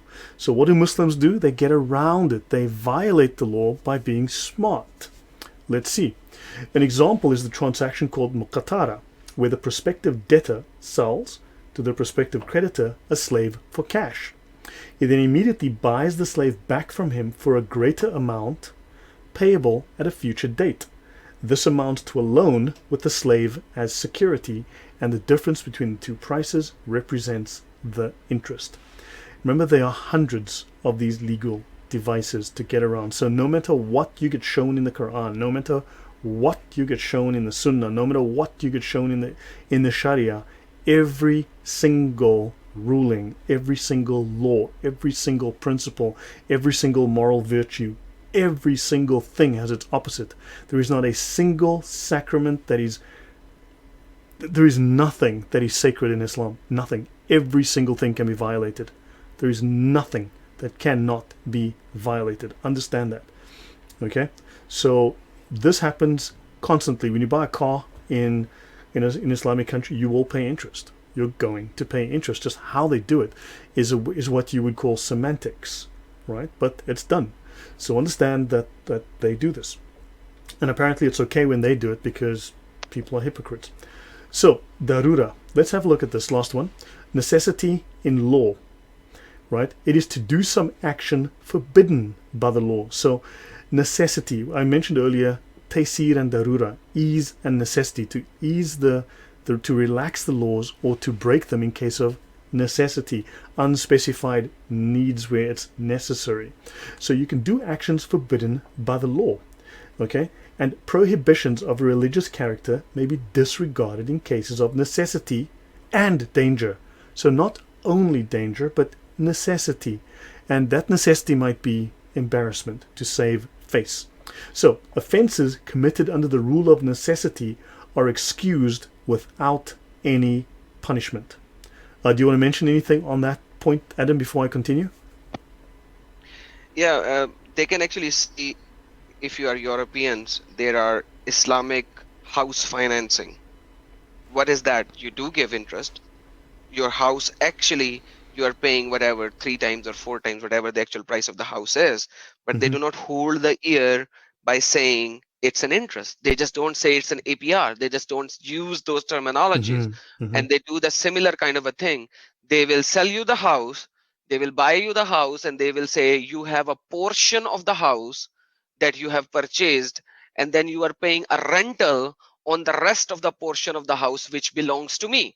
So they will make the house into whatever months as parts, and they will say this is the total number of parts of the house, and the part of the house that you will buy, you will not have to pay rental. So the rental in the beginning will be so big, and the rental in the end will be so small. So then they devise another plan to make it linear.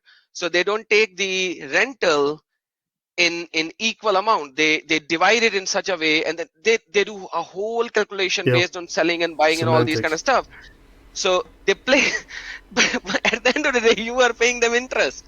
That's how it is. But it's Islamic financing, and the Muslims goes to Islamic financing. Why? This is the money making machine for the Muslimin, so that the money will not go to the other loaners or whatever you say, the institutes, but rather stay within the Islamic brotherhood.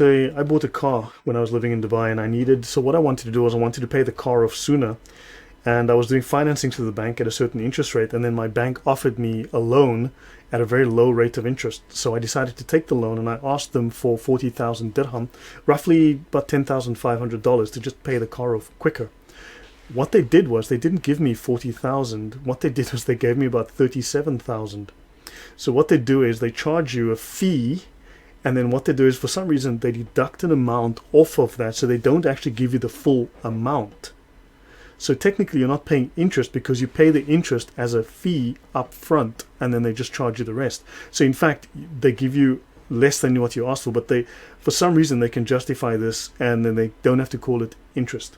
So you're paying an exact amount, but they've charged the interest up front, and you've paid the interest up front, and then you just pay a flat rate. So there's technically no interest, but you've paid the interest in a lump sum in advance. So they have lots and lots of ways, these hiyal, to do this. So it is highly, highly deceptive, but it happens.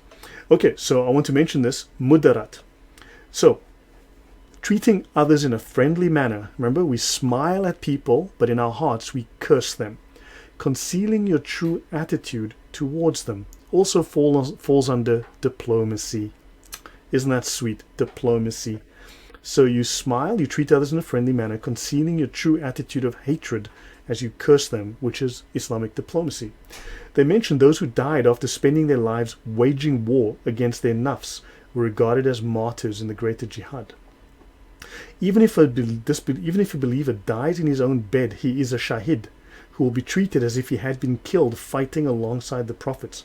Other Imami traditions declare as martyrs those who in their lifetimes practiced mudarat, who treated others in a friendly manner while concealing their true attitude towards them.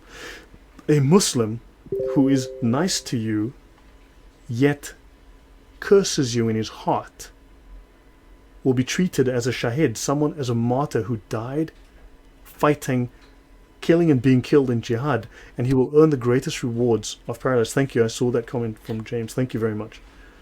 So, understand, a Muslim who lies to you is earning reward from Allah. He's being treated as a martyr, someone who earns the greatest rewards in paradise. So he goes to the highest of paradise because he lied to you. So lying is a sacrament, lying is holy, lying gains them righteousness. So, Notice these are the categories of people that you can lie to, since we're talking about taqiyya and mudarat. Mudarat is the Sunni doctrine of deception. It is another name for taqiyya. It is calculated deceit. For political reasons, we saw there, for diplomacy, as well as for warfare. Mudarat means flattery, adulation, conformity with deceit, trickery, keeping pace with, to wrap, to conceal, or hide. It is deceptive behavior and can be practiced with anyone when necessary, Muslim or non-Muslim, your mother, your father, you too. Sunni scholars have identified 10 categories. Now there might be 50 categories. Depends where you look, depends who you ask. Okay? I've identified 10 categories of people who are to be regularly targeted by mudarat. The first one is kafir, the kuffar, the non-Muslims. A tyrannical ruler. Those whose hearts have been recently reconciled to Islam, a revert. Remember, you don't convert to Islam, you revert to Islam. You were originally a Muslim and you were weaned away through your upbringing. So you can be lied to through dawah. That's what this is stating. You can be lied to into Islam through dawah. One who has deviated from the truth of Islam to win him back. So you can lie to your fellow Muslim. A Muslim who has gone astray in imitating non-believers. A learned scholar or scientist to benefit from his knowledge. We might call this industrial espionage, for argument's sake. A friend. Lying to a friend. Lying to your enemies. Okay, I guess there's no difference between friends and enemies. Muslims are your frenemies, right? One's spouse. Because lying to your wife is always recommended in Islam. Always recommended. And a person who may be ill by giving them hope that they will become well and that they look well. So, and yeah, I will pause there, and then next step will be we will go into the OneNote database and we'll go into Imam Ghazali's exposition on lying. Any comments before I continue into Imam Ghazali's own work? So hopefully we've set a solid grounding to understand the doctrine of lying and deception in Islam. Yes, you did. You established the evidence so clearly. I am very thankful to the both of you. Would you like me to see if there are any questions? Yeah, or please. You want to Please do. continue? So guys, if you have any questions, please raise your hand. A quick question on the topic of discussion. No. Okay. Please continue. So now I'm going to go. Before we get to, Sure. sorry, brother. Go for it. Yeah, while we go into Imam Ghazali, there is a specific statement which is spoken in many parts of the world. I do not know if it is spoken in the West.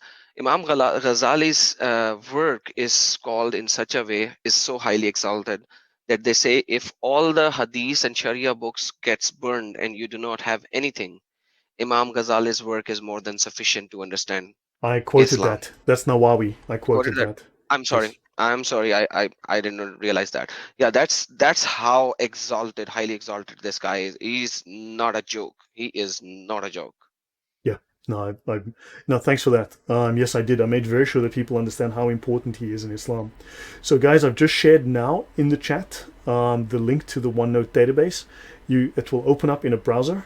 It will open in a browser, and you will be able to follow along in the browser. And the tab is called here on the right-hand side, Sacred Lying and Holy Deception. We're going to go through this section. I'm not going to go into depth into everything. I want to specifically just go to, but very briefly, the Quran teaches it is allowable for Muslims to literally deny their faith in order to, quote-unquote, protect themselves.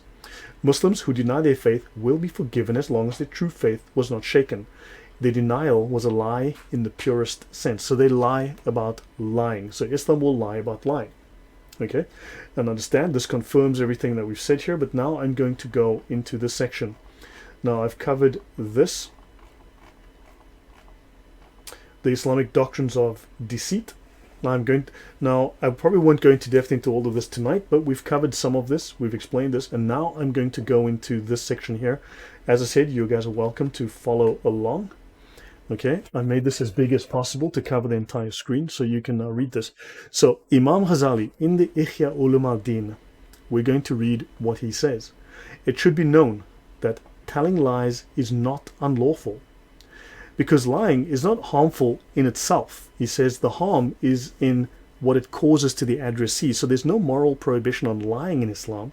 It's just that if it causes harm, it's bad. But if you lie and nothing bad happens, well, it's all good. this is a very different moral basis that we have in the West, that we have in Christianity, even in Western law. Understand? So when you put your hand in the UK courts, they hold up the Quran, and do you swear to tell the truth, the whole truth, and nothing but the truth, so help me Allah? And he says, of course I'm going to tell the truth. He's lying.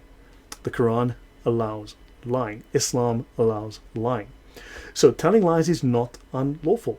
And it says here, ignorance might serve the benefit. So lying to someone to keep them ignorant might serve the benefit of Islam, the benefit of the Muslims. And since ignorance is caused by telling lies, it might then be allowable, if not obligatory. So lying in Islam is obligatory if it serves Islam. And if it allows you to gain a benefit, well then hey, go for it. Telling lies in some cases is better than telling the truth. So this conflicts completely with any moral basis or legal basis we have in the West. Understand? I'll continue. Telling lies is, as such, is obligatory. So whatever reason they give here, have you seen him? Okay?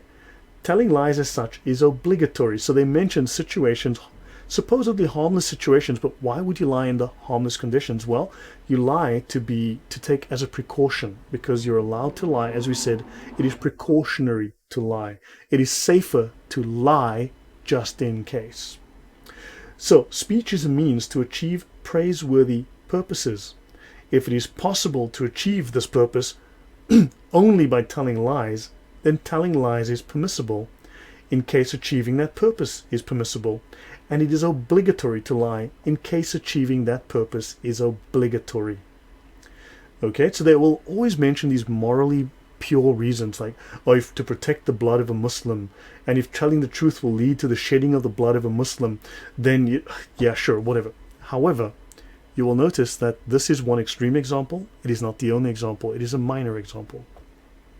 It says here, furthermore, if it is impossible to accomplish war or to mend the relation between two adversaries and attract the heart of the plaintiff except through telling lies, then telling lies is allowable.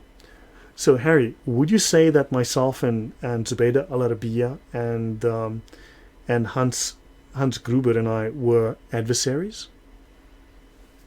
Absolutely.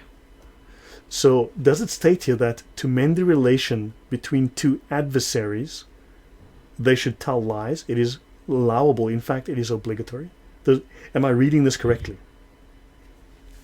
Yes, that's why we said that a debate is not possible with these people, and that if ever we want to do something, we have to put it as like a trial, and to actually bring the evidence, ask for very direct questions, and not allow them to evade the topic like they all the time do. Correct. Now, and remember, we've mentioned that Adab al-Jadal, the format of debate, is evasion. It is evasion. It's specifically designed to evade and deflect. So telling lies is unlawful unless it is necessary. The exception is confirmed by the statement of the Messenger of Allah, okay, which says the Messenger of Allah said he gave concession. So Muhammad, the Prophet of Islam, the God of Islam, if we want to look at it that way, gave concession to tell lies. So Muhammad gave concession to lie. And he mentions 3 cases. In battle, which is warfare, and Islam is permanently at war. If we go into the dialogue, if we go into jihad, which I have, that's been established. For bringing reconciliation amongst persons, so that is anyone you disagree with. So to bring reconciliation against anyone you disagree with, lie. And in the husband's talk to his wife, or the wife's speech to her husband. So lying to the wife and the husband is, in fact, permitted by the Prophet of Islam himself. And notice it says here, Muhammad the Messenger of Allah said, not a liar is he who makes reconciliation between 2 adversaries. And he says good or tells good. So you say nice things. Remember, we go back to diplomacy. Okay? Telling lies in diplomacy is permitted because it does good. So if you make reconciliation between adversaries, well, that's a good thing. It doesn't solve the problem, it just allows you to win. All kinds of lies are written as sins against the son of Adam, except when a man tells lies to make reconciliation between Muslims. That's by Muslim Ahmad. That's one of the 4 founders of these schools of jurisprudence of Islam. So I told the Messenger of Allah, thereupon he said, make reconciliation between the people, even by means of telling lies. Now, I don't want to call Muhammad a liar, but Muhammad said that you should tell lies to bring peace. So lie to people if it settles a disagreement. And so I sometimes tell lies to my wife, the man said, and there is no good in telling lies. I sometimes promise her and say to her such and such. And Muhammad said, there is no sin on you for lying. I'll continue. The Messenger of Allah said, of a surety, all kinds of lies are written as sins except when a man tells lies in war. For indeed, war is deception, a guile. If you read through the Old Testament and the New Testament, if you look up the word guile within the Bible, guile is always an abomination to God. Again, a completely different moral basis from a Christian doctrine point of view versus Islam, where it is normal behavior. Or when he makes reconciliation between two adversaries, this point is being hammered home repeatedly.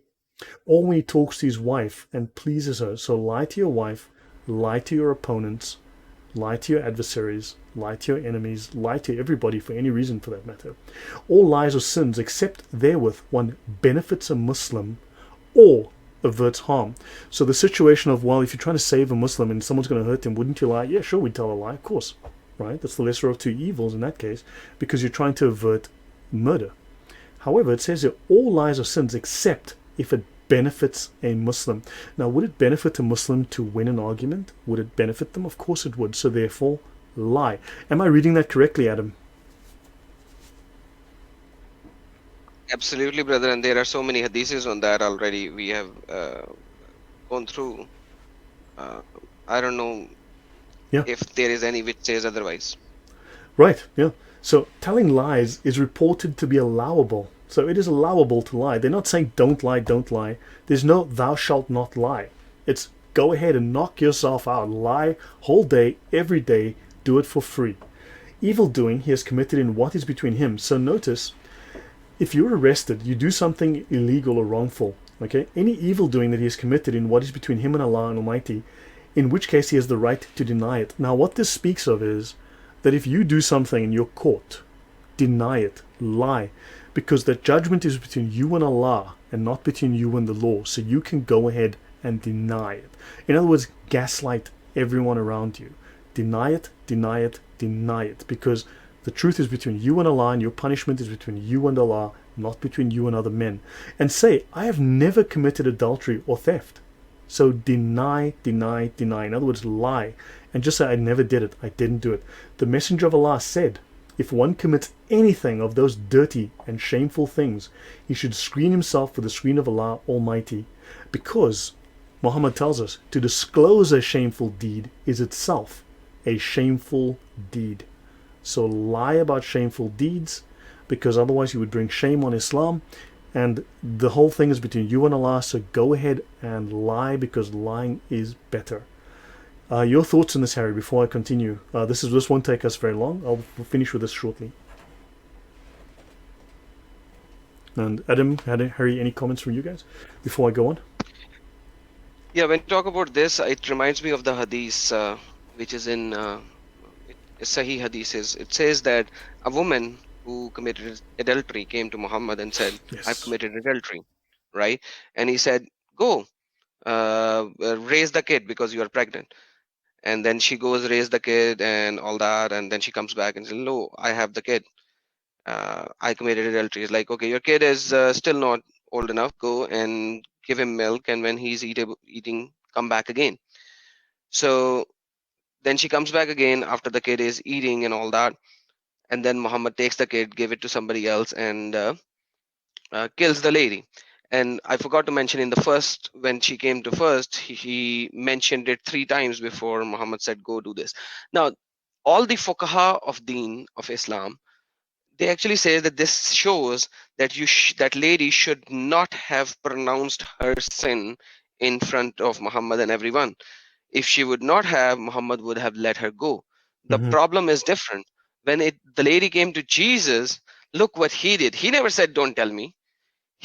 You know, this is how different it is. So when you commit a sin in Islam, you have to keep it to yourself and ask Allah for forgiveness. Do not go for the scholar or anybody to ask and for the punishment and all, because if you ask for the punishment, you will get the punishment. If you will not ask for the punishment, you will be forgiven by Allah and all, because you should show to the world that Muslimin are very good. And that is why you will not see newses coming out of Saudi Arabia and these kind of countries. They have very, very secure news channels and all on this regard, and they keep it to themselves only. So Right. you see what is happening in the world versus the hadiths. And what this guy is saying is not saying anything beyond Islam. Yeah. It's saying exactly what it's said in hadith and sunnah and everywhere. Remember I said that in adultery, in Christian law, in Western law, in Western norm, as a Western norm, is Christianity doesn't have law. But in Western norms, we have right and wrong. We have the moral law in terms of right and wrong. Islam doesn't have right and wrong. It doesn't have a moral law. It has legal and illegal. Understand? Because adultery in the West is considered a sin. In Islam, it's a crime. Sin, crime. Crimes are punished. This crime is punished by death. Right? So stoning, in this case, you should be stoned to death. That's the proper punishment for this. Now notice book 4, Evil of the Tongue, page 229 within this. One is the right to safeguard his honor with his tongue.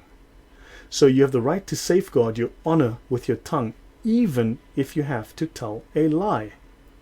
He has the right to deny what he knows about his secrets. He has the right to tell lies in making peace between two foes. So, in Islam, you have the right to tell a lie to save face, even if you have to lie. You have the right to deny what you know about your secrets, okay? So don't tell the truth about someone, right? And you have the right to lie to settle disagreements between two foes. If you learn that the forbidden that ensues from telling the truth is more grievous under religious law than that which ensues from telling a lie, then he has the right to tell a lie. So if admitting the truth that yes, Islam does permit lying would cause shame and embarrassment to you and to Islam, then of course that is illegal and that is going to cause embarrassment, and this is bad under Islamic law. So therefore you must lie to protect Islam, because telling the lie is better than telling the truth. So in fact, just to be safe, just lie. So this now, so I'll continue. This is the final one, okay, on this. So now we've got Greed and Sexual Passion, Volume 3, Ihya Ulum al-Din, Volume 3, just a different translation.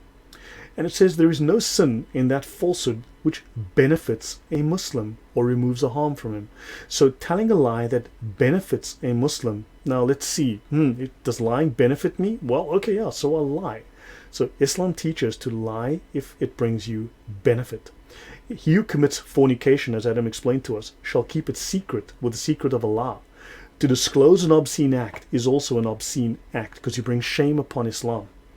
Every man should save his life, property, and his honor by taking recourse to falsehood. So to save face, to save your name, to save yourself from embarrassment, lie. Take recourse to falsehood.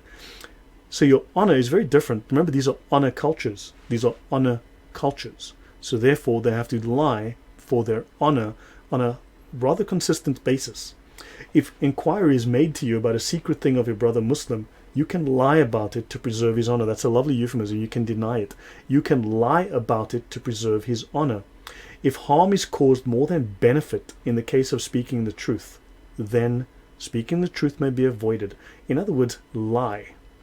If more harm is caused than benefit in the case of speaking, if the truth causes any kind of damage to reputation of Islam, if the truth breaks any of the Islamic laws, then you are obligated to lie. So understand, I hope that has made this clear from these notes. Any comments or questions? Anyone has a question, please? If you do, raise your hand.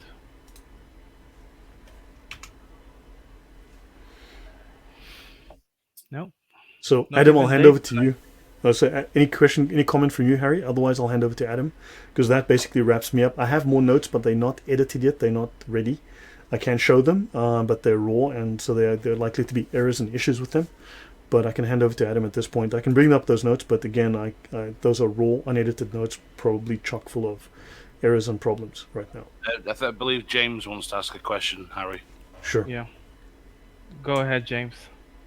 Cheers. No, Lloyd, I just wanted to say that I was really enjoying listening to your talk. I was busy. I couldn't get in here sooner.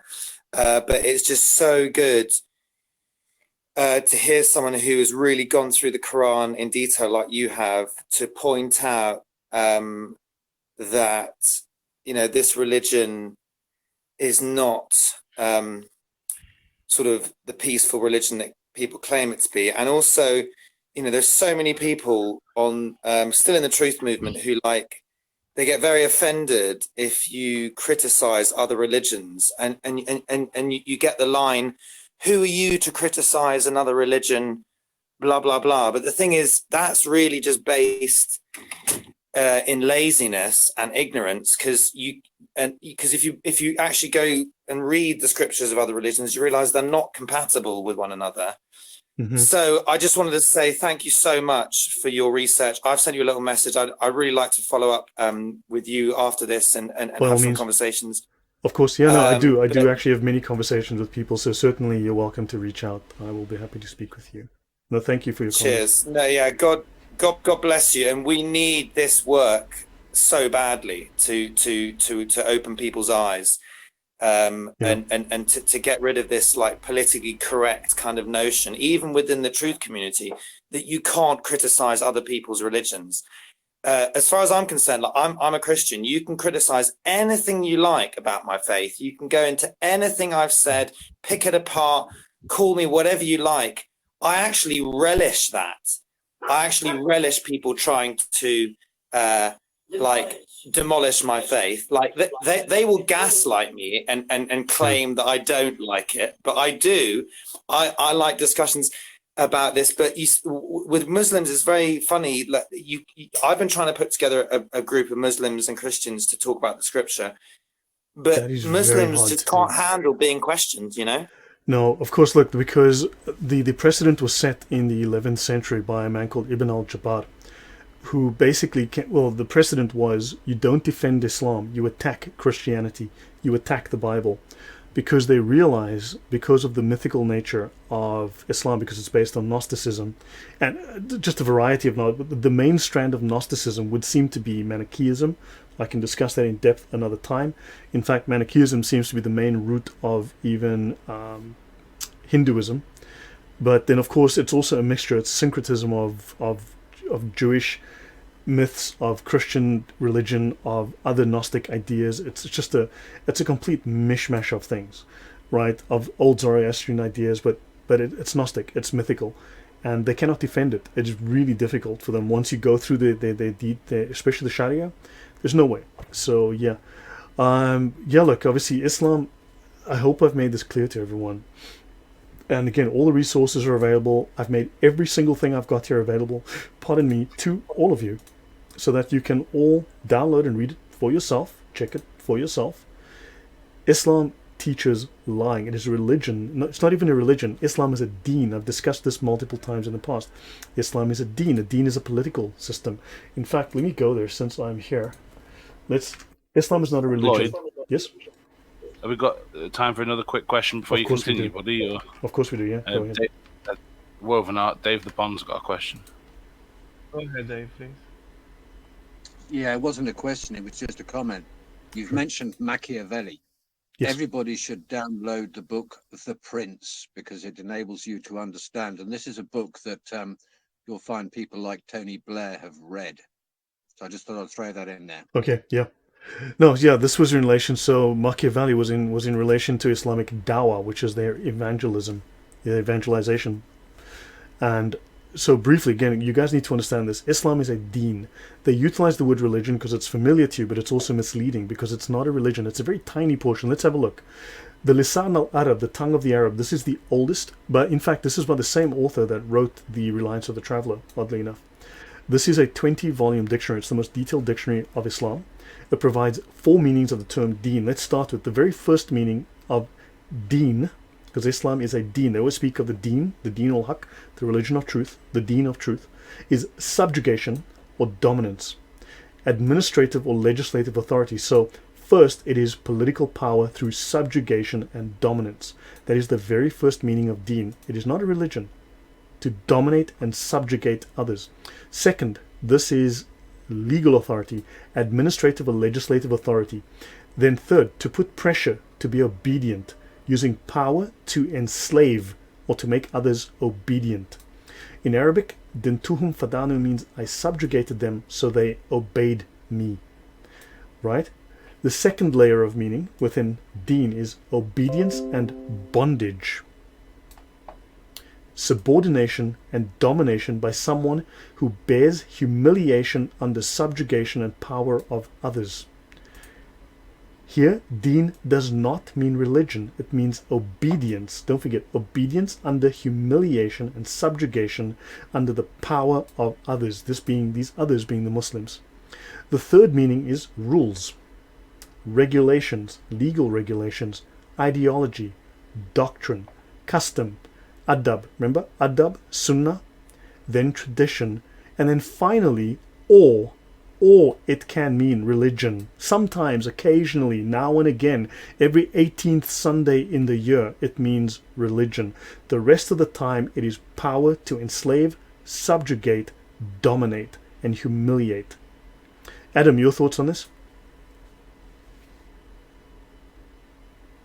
Yeah, my thoughts are based on the Quran. Quran chapter number 49, verse number 14. It says to the Arabs, it says, Qalati al-Arabu. The Arab says, Amanna, we believe. Say that you have not believed. Say that you have not believed. But say that Kulu aslamna, we have submitted. We have submitted. Quran chapter number 49, verse number 14. So no matter whether you believe or not, whether you believe Muhammad or Allah, doesn't matter. Believe is not required. What is required is that you have to fully submit. And that goes by your definition that you just showed, that it is clear cut that the Islam, the Deen-e-Islam or Deenul Haq is all about fully submitting to Allah and His Messenger. And it says in the rest part of the verse that obey Allah and Muhammad. Allah and Muhammad. Everywhere in the Quran you will see Allah and Muhammad, or obey Muhammad and obey Allah. So vice versa, it has used in both ways. Obey Allah and Muhammad, or obey Muhammad and Allah. So this is the obedience and submission to Allah and Muhammad for whatever they have said without question. Chapter number 5, Surah Al-Ma'idah, verse number 101. Without questioning, fully submitting. Right. So guys, I'll open it to the floor at this point if anyone has any comments or questions. Harry, your thoughts before I'll open it up here. There's more, but I'm not going to go. I don't want to go into the rest of my notes. They're not edited yet, as I said, so I would rather leave that for another time. But I think we've actually covered quite sufficiently. We've given plenty, so I don't know that it's necessary to do that. But Deen, take this away. Islam is not a religion. It's 1%, 2% a religion. It is a political and legal system based on dominance and subjugation, utilizing force. It is Machiavellian. So I'll leave it up to you guys. Thank you for an amazing presentation. The both of you are, how can I say it? God bless you both. Thank you. And I'm very thankful. I know you spent days and endless amount of hours to put that together. I appreciate that so much. Really. You know how I feel about your work. I think we have a few more questions, if you allow that. Sure. Go ahead, please. Okay. Athena, please go ahead. Hi, guys. Hi, Lloyd. Hi there. Thanks for your presentation. It's been really interesting. I came in a bit late, but it's really enlightening. Thank you. I've got a question. It doesn't pertain to the very last point you made. It was just a general question on how do Muslims reconcile trust within each other? Do they just leave it that if someone's made a decision to lie because you reconcile that with your own conversation with Allah, or how does that work within communities together? Because obviously from a Western viewpoint, I just can't imagine how you trust each other. I would. So can you explain? I would leave that to Adam, but what I will say before, because Adam is an ex-Muslim, I am not. I will state though that Western cultures, Muslims come from many cultures. Third world cultures are honor cultures, right? So they can lie to save face, whereas we are dignity cultures. There are different kinds of cultures. They are incompatible, but also Islam is a low trust culture. We are a high trust culture. Understand? So this, unfortunately, you cannot have a modern high trust culture. So therefore you have repression and violence to enforce the law versus cooperation, willful cooperation of a population. That's why anytime that you head into this whole deen sort of thing, you're going to get repression because you're heading into a low trust culture. But Adam, I'll let you answer that. How do Muslims deal with the issue of thinking that everyone is lying to them and having to lie to everyone? They follow the sunnah, and the sunnah says simple: when two of you make a settlement about anything, write it down with two witnesses, two male witnesses. So even when you are going for an engagement, let's say the two people actually, the families come and meet and they decide on a date. Hey, let's marry the kids on that day. So they will actually have a piece of paper in which they write it down, and then two witnesses sign it. So it will become a paper document. So in the Islamic countries, you will see that happening very often, unless they are very old friends. The parents are known to each other for a very long time, and they will not do that. But other than that, they will write almost everything, because that's what Muhammad said. Because otherwise, I don't care what I said. You know what I mean? Wow, that's And just that's not scary. cultural. That's the Sunnah of Muhammad. He said that when two of you make a decision, write it down with two witnesses. Did not know that. Man, incredible. Does that answer your question, Athena? It kind of does. It just sort of, it doesn't really answer how. Look, it's Like, considered say normal. you and It's your you remember you've been sister- indoctrinated. It's normal. This is considered normal. That level of distrust. This is why Islam has this heavy-handed Sharia law, which utilizes violence. In fact, okay, there's a doctrine within Islam called commanding the right and forbidding the wrong, which makes sure that obedience to the law is enforced, because violence is the result. So actually, let me actually show you how they will enforce this.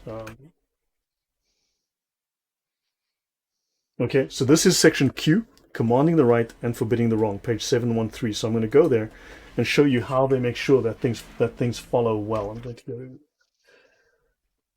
page So 713. Yeah, while you are going there, let me just yeah, answer go that for it. more. Like in West, when I found in West, and I came to the West, and I realized I bought something from a shop. I came back, and there was something which was not inside the equipment that I bought. It had missing item inside it. And in my part of the country, they will not accept my words. They will simply not. Hey, you bought it from here. It was packed. You went home. We don't care. You took it and you kept it. So somehow I was like, okay, I had the same mindset. And I was like, whatever, I have to buy that part, or I'll have to buy the whole thing. And I was telling my neighbor, and he's like, why? Just go take it back. Tell them that it has a missing part. I was like, they're gonna honor that? Why not? Just go. And I went there and I showed them, hey, it has a missing part.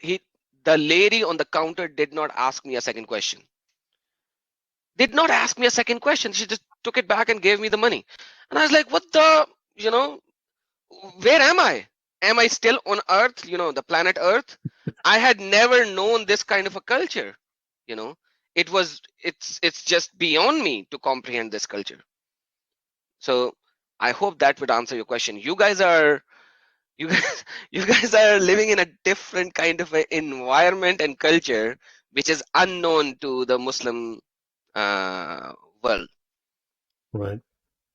Could I Um, add in? Could I add in a little bit of anecdotal? I know of at least half a dozen building contractors who've done work for Muslims, but at the end of it have not been paid what they're due. And I've watched, some of these situations have become quite nasty. I've experienced it myself as well. And what I've learned from people close to their community is that none of them trust each other. It's all quite nasty, almost gangster style in terms of the groups within Islam. Mm-hmm. That is true. That is very, very true. And that in most of the countries like ours, they will tell you at least a 50% margin, and they will take the money in parts, and they will not finish the job until they have taken at least 80% of the money, and they know that they will never get the last 20%, and they know that they already had an over margin of the 20% because they will not get the 20%, and so on and so forth. So very normal. You guys don't know. I might have missed it, but where did you say, what country are you from, Adam, if you don't mind me asking? I'm from Pakistan. Oh, okay, cool. Okay, yeah, no, thanks. I don't know, man, this thing, you're teaching me things now that I didn't know from my discussions with you in the past. I was not aware. So, also, I want you to note here, Athena, you asked me this question. So, the main doctrine within Islam is called commanding the right and forbidding the wrong. I'll skip the Arabic on that. And this applies to whether you're a Muslim or a non-Muslim. Muslims must do it to each other as well as to non-Muslims around them. So obviously you have to have knowledge of the wrong act, and we've discussed the knowledge of the wrong act. We've discussed the law about that. Then you have to explain to someone that something is wrong, right? This is where you would use nice words. You would be reasonably polite, right? You'd say, hey, that's wrong. You speak up. And then forbidding the act verbally, generally they say here you've got to be polite. Then you must censure with harsh words. In other words, verbal abuse is now allowed. You're allowed to be verbally abusive. This is where the F yous and F your mothers will now be permissible. You're allowed to do this. It is righteous, it is good, it is normal. Then they speak of righting the wrong by hand. Now, if you're a wife beater, how would you think that you right the wrong by hand? You worked that out. Lady. Correct. You smash things, and you might want to hand out a few warm slaps. Notice that intimidation comes after righting the wrong by hand. And notice the religion of peace then teaches the next step after intimidation. After you slap them and they didn't listen, then you threaten them. So slap first, threaten later, and you threaten them with assault. And if assault doesn't work, and assault here implies weapons, and if assault fails to work, and righting the wrong also implies you smash things. You break their wine bottles, you smash their musical instruments, you you rip their clothing. Understand? It means the destruction of the things that are offensive. Then comes assault, utilizing weapons. And if you as a person alone are not threatening enough, they will then tell you the next step is to get some friends, which is called a gang, and then go and threaten that person. And if that is not sufficient, get weapons, force of arms, because Islam is the religion of peace. And it teaches in the Sharia that peace is maintained through assault and force of arms. Does that clarify, Athena?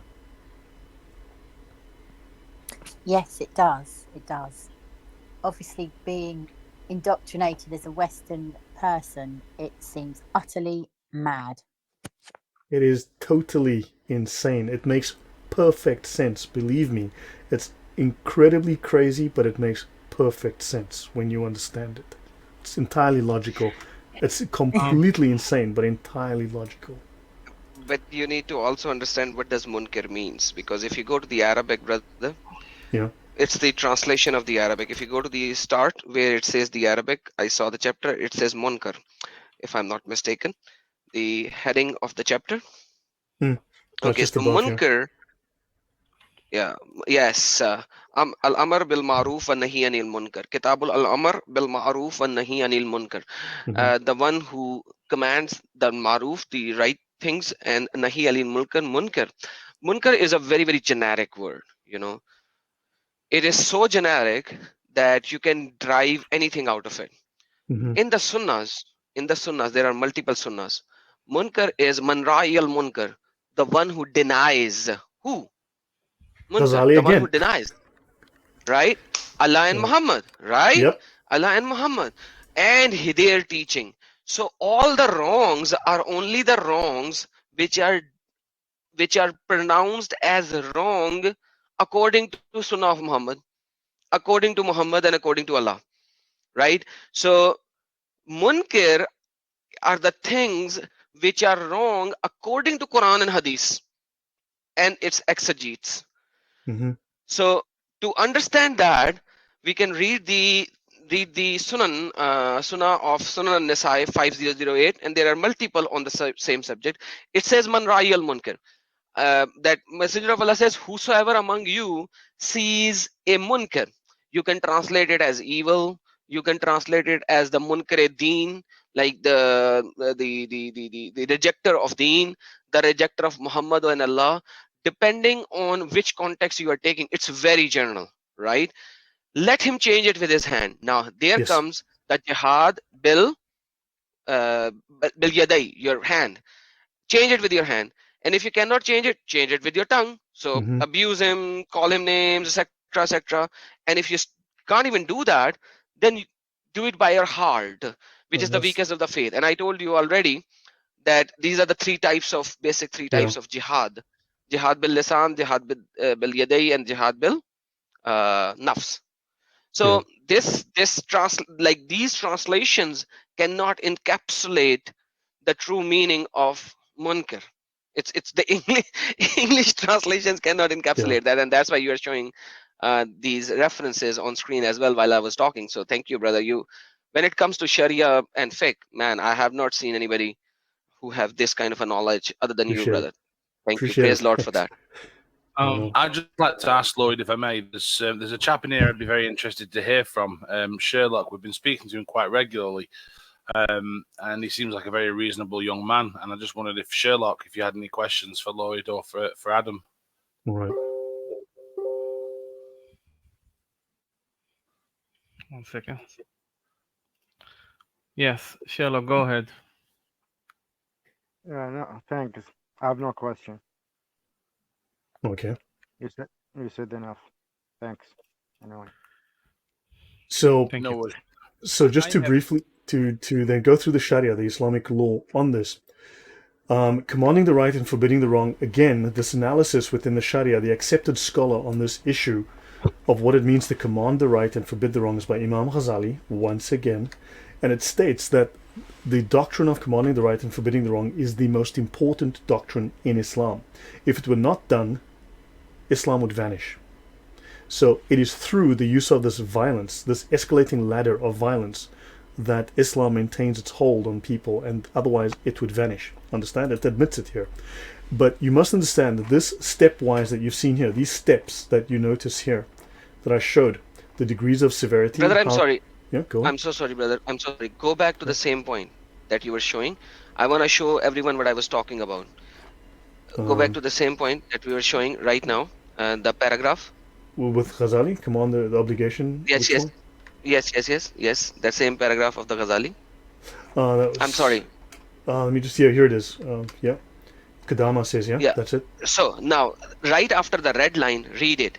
And is the mission that Allah sent the prophets to fulfill. You know, so this munkar, right? If you read the Arabic, anil munkar, right? So you need to understand, there is nothing wrong if it is not pronounced as wrong according to the Prophet of Islam and Allah. This doctrine that most of our non-Muslim brothers and sisters forget to include in that line. This you need to understand that if it is not going against the Allah and His Messenger, it's not even wrong, no matter how wrong you call it. Mm-hmm. Right? No matter how. So marrying a 9 years old is not wrong. It's pedophilia according to the West, but it is not wrong because it doesn't go against Allah and Muhammad. Okay, having sex with slave girls is bad. It's rape, but it's not wrong because Allah and Messenger allowed it and called it to be right. Right? So having 4 wives nowadays in the West is wrong, but in Islam it is not. It's totally legal and allowed because Allah and Messenger did not call it wrong. So pedophilia is not wrong. So how can you just simply say munkar as being wrong? No. Munkar is the thing which Allah and His Prophet called wrong. That's the most important point to always remember. The Sharia makes that clear that only what is told to be wrong in the Sharia is wrong. Everything else is fine. Yeah, that's true. Exactly. I can go to that reference, in fact. It's A1.4. Correct. Oh, it's like a free-for-all then. To some degree, yes, because everything has its opposite. Everything has its violation, its legal violation. And notice that these steps here, Q5.3 to Q5.9, you don't have to go in this sequence. You can go from explaining and then killing someone. You can go straight from 5.3, jump over the rest, and end at 5.9 because, hey, what the hell? Okay, you do not have to follow the steps. The steps are a mild suggestion. If you want to go from not saying a damn thing and just slapping the living daylights out of someone, that's fine. The steps are just a mild suggestion. You can go straight to number 9 right here and skip over 3 to 8 if you want. Understand, you don't have to follow the steps. You will find them generally following the steps, but that's just a suggestion.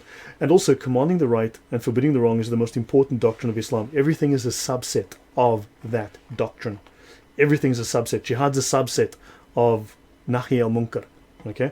So let there be a group of you called to good, commanding the right and forbidding the wrong. Those are the successful. Those are the ones who are strict.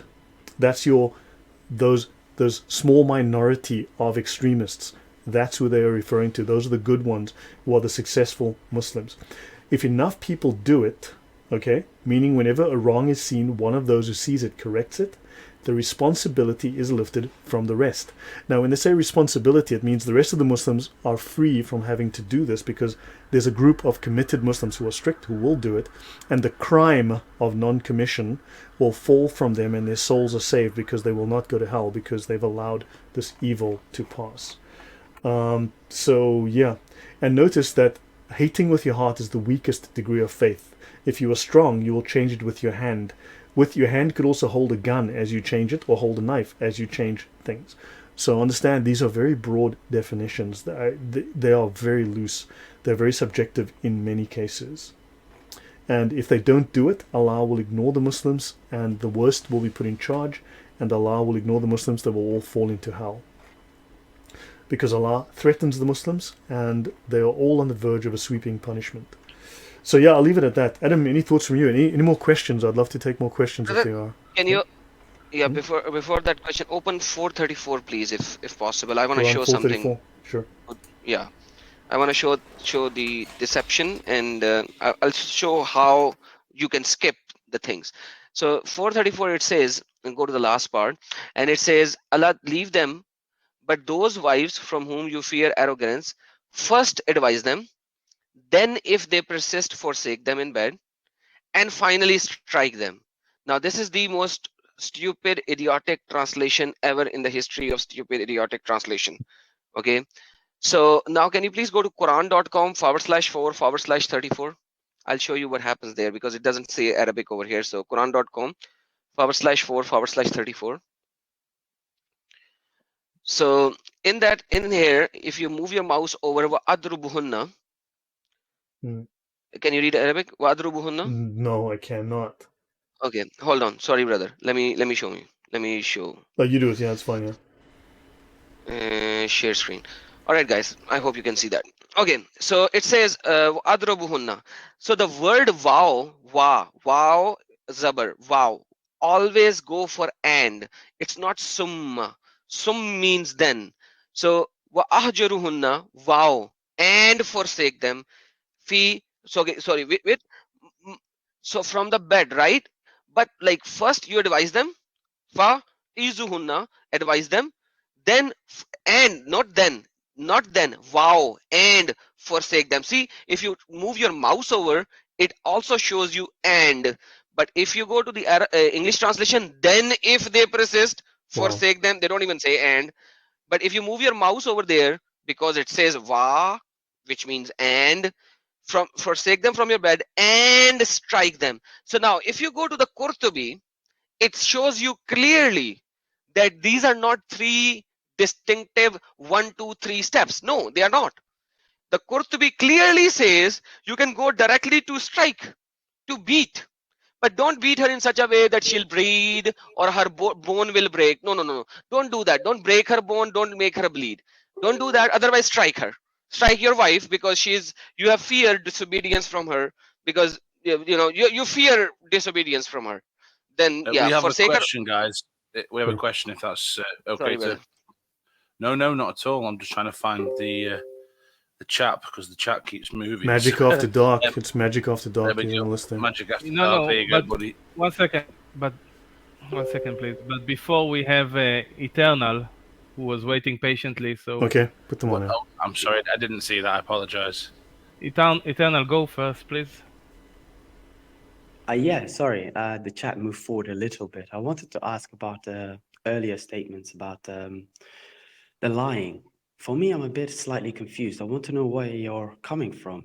The message that the presentation you're giving in this case is information I would say is slightly niche. Would you not say? Or would No, you I say wouldn't. that? You're saying that. Would you then say From the perhaps finest scholar in all of Islam, from the Islamic law, the Sharia, that's not niche, that's mainstream. That's ijma, that is the consensus of the scholars, the agreement of all of the Islamic scholars on the fundamental interpretation of the Quran and the Sunnah. I'm not disagreeing what you're saying. What I'm saying is it institutional and generalized across the populace of Islam that inherently they are liars, or they inherently go about life as a liar? I've stated that the how it doctrine seems like. permits lying. What Muslims do is whatever Muslims do. The doctrine explicitly makes lying obligatory. That is what the doctrine teaches. That is what the Quran, the Sunnah, and the ijma of the scholars in the Islamic law, and the fiqh and the Sharia, it explicitly obligates Muslims to lie. It is not an option. Now, what Muslims do is we don't know that. However, it certainly is not a sin, and it is not only permissible but obligatory. So this Islam is based then on lying out of necessity for any and all reasons that they think of. I think his question can be answered in a different way. If a Muslim does not know his own religion, like you can say there are a lot of Christians who are Christians by just born in a Christian family, and they do not know their religion, and they go to church in maybe Christmas or maybe Easter, and that's also a maybe. Would you call them Christians?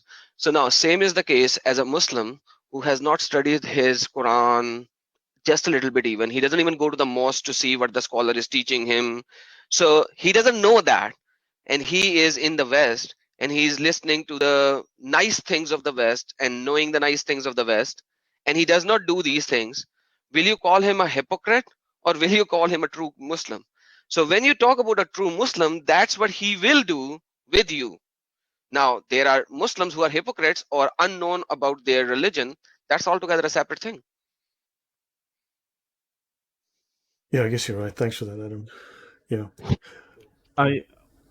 Look, we're not here to discuss Muslims individually. We don't know what's in their hearts and what's their actions. Those are for them to decide. But we are discussing the doctrine, and this is the Islamic doctrine. There is no doctrine of truth, not the way that we understand it. And the doctrine of lying overwhelms completely the doctrine of supposedly telling truth according to Western morals. Yes, Harry? Okay. Magic After Dark, can you go ahead, please? Yeah, sorry, I just wanted to give my point of view on something and maybe see if you can add to it. I'm 28 years old, live in East London.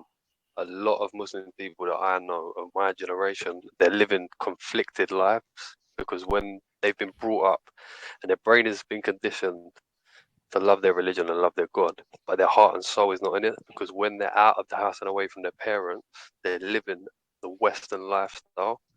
And when they're at home, they're under the rules of their parents, and because they lie to their parents every day, they find it so easy to lie to everybody else. But it just goes back to what Adam said. I don't think a lot of them know their religion, but they're just conditioned into it and end up living a conflicted life. But that's just a point of view of my generation. But you just said we're not here to discuss individuals, so it's probably irrelevant. But I just wanted to see if you could it is an issue. But so the issue is that, okay, in the Middle East, when I lived in the Middle East, I dated Middle Eastern women, and they lived dual lives. They were terrified of being caught by their families for the fact that they would go clubbing, they'd drink, they would do things that were illegal and under Islamic law would get them killed. If they lived in Syria, if they were in Palestine, they'd die. They would be killed, right? If they were in Egypt, their families in Pakistan, wherever, their families would kill them for that. However, on that point, Gosh, I just lost my thread now. You know what? I lost my thread for some reason. I had an important point. Oh, sorry. The only way for them to redeem themselves, and males tend to follow this route, when you've sinned and you feel eventually sinful, eventually some family member takes you aside and says, look, you're living a wrong life, you need to repent, except Islam does not have the same concept of repentance and forgiveness, because it is not about sin, it's a crime. You've committed crimes, right? And the only way that a Muslim can gain righteousness is by commanding the right and forbidding the wrong. Only then. And unfortunately, the only way to wipe your slate clean, the only guaranteed way for a Muslim to wipe his slate clean is by committing jihad. That is to kill and be killed for Allah. So therefore, these Muslims then become targets for imams who want to utilize them to perform jihad. So they are doing it as righteousness so that they can wipe the slate clean of sin. And of course, they're told that, well, if you do this, you will not only wipe your own sin, but you will then be able to intercede on behalf of 72 of your family members, and they will be guaranteed paradise. So your sin can be turned into not only a benefit for you, but a benefit for your family. And so they are utilized. The ideology then forces them, often manipulates them into becoming jihadis. So there's a problem there. Thank you very much. You provided so much clarity on a lot of people that I grew up with and class as friends, and I'll definitely be passing this recording on. God bless. Well, thank you. Thank you. Any more questions, guys? I just want to add something to that. The word 72, which Lloyd said, he actually read it and he said it as is. When you speak with a Muslim, they will denounce that.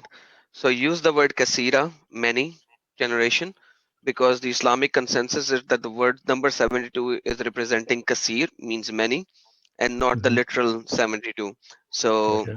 it's like a hyperbole. I'm you know the Hyperbole, word, right? hyperbole, Yeah, it's like that. So when you say, Muslims, they will actually nitpick your words, and they will raise question on the nitpick and leave the major part of it. So that's why I'm repeating it, so that everyone would know on that. Yeah, fair point. Yeah, guys, as you know, Adam is an expert on the Sunnah, the Quran and the Sunnah, far better than I am.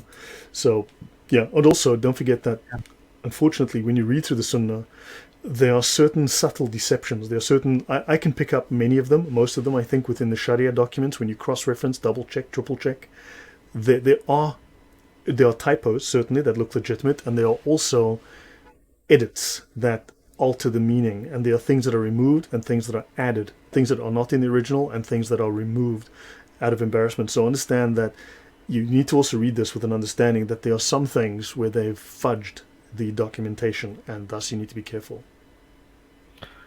Okay, James, go ahead.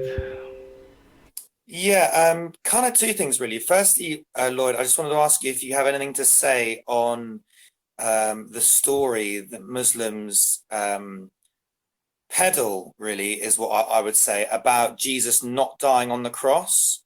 They've got numerous, if you read their scholars, I can actually do a presentation on that. In fact, I can do a presentation on that in depth.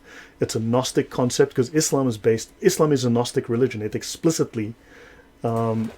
an explicitly Gnostic religion. Most of its concepts taken from Manichaeism. But if you read the Islamic scholars, they all have totally contradictory views on what happened at the Ascension, right? So the whole crucifixion and the Ascension and so on, they are all contradictory, but they all deny it, just as the Gnostics do. In fact, they're paraphrases mostly of various Gnostic ideas from the Gospel of Peter, from the Manichaean doctrines. It's all over the place. Right. Yeah. I mean, for me, the story just sounds so bizarre. Like the couple of stories that I've heard that God changed Jesus with someone from the crowd, and just because a Muslim literally said, because everyone had beards and headdresses, no one noticed. Like, I just don't know. Literally, I can read but that's you. Apparently. Yeah, Adam, take that. I'm going to find something. Yeah, go on. Yeah, I'll add some point to that. So basically, Quran is very, very, very vague on that subject. Quran says, "Wama qatalu wama sulabu walakin lashubhi lahu." So they killed him not, nor did they crucify him, but we made to appear like that to them. Shubhi lahum. So, now this particular word, this particular sentence is very, very vague. That's what Quran is saying. Quran doesn't say anything more than that. It doesn't give you any story. This is Quran chapter number 4, verse number 157. They neither killed him nor crucified him, but we made to appear like to them, or we create a shubha, or we create a doubt for them, however we like to translate it. Yeah. Now, Right. Ibn Kathir gives a story. In that story, I've got it up on the screen. Judas was made to look like him. And there was a guy Judas who was pretty young, and he used to say, "Hey, Jesus, make me look like you. Make me look like you." And Jesus said, "Nobody else, nobody else, nobody else. Okay, Allah, make him look like me." And then Jesus went off, and that guy was crucified. You look at Qurtubi, there are other stories. You look Yeah, at there's Tibri, there are numerous. other I stories. can go through them. I've actually got them Right? up. I've got the presentation up. Yeah, so for 157, for instance, they state here, he mentions Tafsir Ibn Kathir, right? He says, Jesus used to make the shape of a bird from clay and blown it, and became a bird by Allah's leave and flew. Now, this is taken from two sources, the Arabic Infancy Gospel of Thomas and the Infancy Gospel of Thomas. So these are Gnostic tales that are well known from, I think, the 3rd or 4th century, which Islam simply just copies word for word, verbatim. And of course, it states here that Allah made the young man look exactly like Isa. Remember, not Jesus, Isa. The earliest New Testament gospel in Arabic, the earliest Arabic gospel, okay, which was found in Egypt, I think, which dates to the 8th century, 9th century. It has Yeshua, not Isa, but all of the Islamic texts have Isa and not Yeshua, which is very interesting. But then, of course, you've got this whole story. Then you've got different stories by Tafsir al-Badawi. A group of Jews cursed Christ and his mother. He invoked evil on them, and then he turned the Jews into monkeys and swine. And then Jesus says, "Who would like to have my likeness cast on him and be killed and crucified and then enter paradise?" And one of them volunteered. And then he was cast with Christ's likeness. He was then arrested, crucified, and killed. It is also said that the crucified one was a traitor who went with the mob to guide them to Christ. So now you've got two different stories from the same author, so he doesn't know which one. Okay? Then you've got Qurtubi. While explaining the words of the Quran, they were deluded by resemblance. So Dahak says, "It so transpired that following the intention of the Jews to kill Sayyidina Isa, his disciples assembled.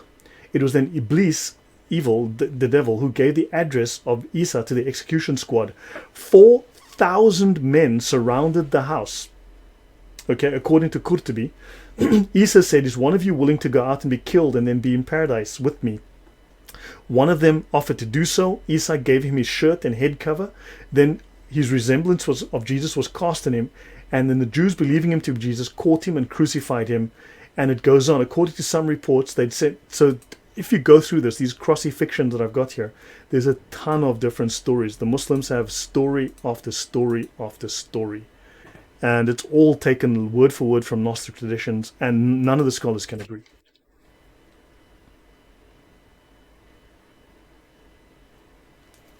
Does that answer your question, James?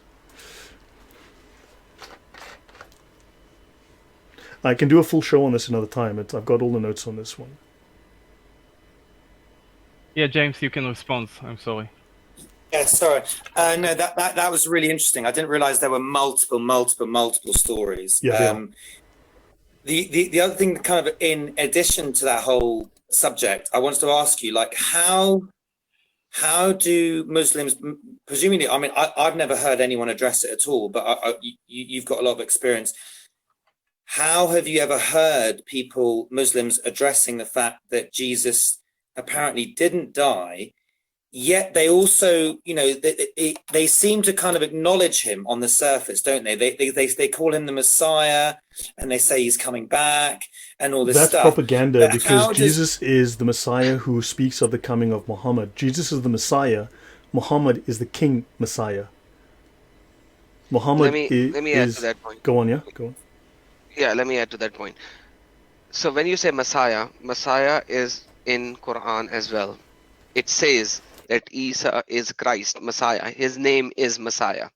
But can you ask a Muslim what does Masih means? Can you actually try to ask what does Masih means? Right? When you ask them what Masih means, they will not be able to give an answer because none of their scholars were able to give the answer. If you look at Tafsir al-Qurtubi, it gives you 8 different narratives that who Isa was, or what does Messiah means. They don't know. They say Messiah is the guy who who touches people and heals them. That's why he was called Messiah. Messiah because he used to walk to different areas. That's why he was called Messiah. Messiah means like, so they have like 8 different narratives in Qurtubi, and there are so many different narratives in other tafsir of Islam. They don't even know what Messiah means. So you are coming to a Muslim from the perspective and clear knowledge of what does Christ means, what does Masih means, what does Messiah means. You need to understand Muslim doesn't know what Messiah means. So how can you come and say, hey, it is clear that he is Messiah? You are taking your knowledge to them without knowing what they believe in. So he Right. used to touch people. He used to give masa means touch, to the people, and people would heal. So that's why he's called Messiah. What can you do about that translation? It is one of the translation of the Qurtubi.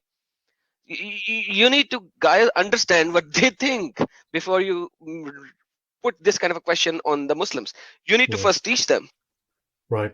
Yeah, within the Islamic tradition, so what you've got is Muhammad is the Shiloh, who is foretold in Genesis 49, verse 1.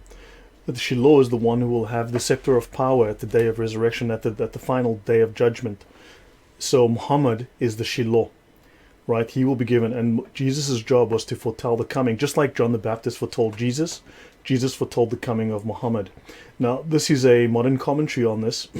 So they speak of that Muhammad is recognized, and so that Muhammad is recognized, he's identified with the Messiah, but because Jesus is the Messiah, Muhammad then becomes the King Messiah. Okay? And they speak here of that he's under the name Shiloh. And I need to actually go see, the Prophet Muhammad is the King Messiah from the lineage of Ishmael. So in other words, Jesus is the Messiah, which is just basically a messenger who is telling you, oh, by the way, there's the dude is coming. The dude is called Mo, and he's coming. And the King Messiah. So therefore he had there to one up Jesus. And therefore they say here that he's the Shiloh from Genesis 49, 1 to 10. This is a very modern translation. I can guarantee you. When was this But written? it's very much, this is fairly recent, 92. This is fairly recent, like a few years old, but it's based, but I've read some of the older works, and it's pretty much, it's saying what they say. It's just a modern updated version of it. Yeah, sorry, brother. In the early ones, they don't use the King Messiah word. They do not use the King Messiah word for Muhammad, because Muhammad is used in a different way. Because, you know, when Muslims after Adhan, they pray a prayer. Allahumma rabbaha bi dawati tama wa salatul qaima. Ati Muhammad al wasilata wal fazila wa darajat tarfiya wa basu maqama mahmudan allazi wa tabaratu shafatu yawm al qiyamah innaka la tukhlikul mi'ad. Oh Allah, raise Muhammad to the highest maqam in the Jannah, so that he could intercede for us. Yes, Muhammad will become the intercessor, but they do not use the word Messiah or Messiah for Muhammad himself in the early scriptures. And that's why this prayer is being prayed till now, that Muhammad should get it. So they pray for Allah, hey Allah, fulfill your promise. So these guys are repurposing from the Jewish text, from the Talmud and others, and they're calling Muhammad the Messiah King right here. So I mean, these guys are going all out. Yeah. That's in Shobat, I think that's how you pronounce it. Shobat or Shobat, the exegesis, Chabad, the exegesis of Psalms and other verses where they use the King Messiah word, and they are trying to say that it's Muhammad. No, that's a very latest notion. Yeah, that's very new, but it's basically, it's in keeping with all this stuff. Does that answer your question, James?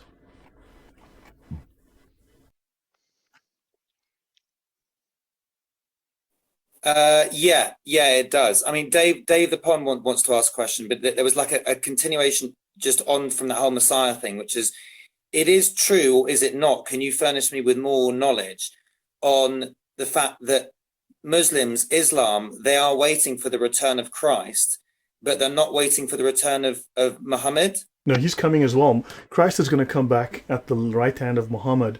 He's going to pray behind Muhammad. So Christ will come back fighting the Christians and the Jews, killing the Christians and the Jews who refuse to submit to Islam.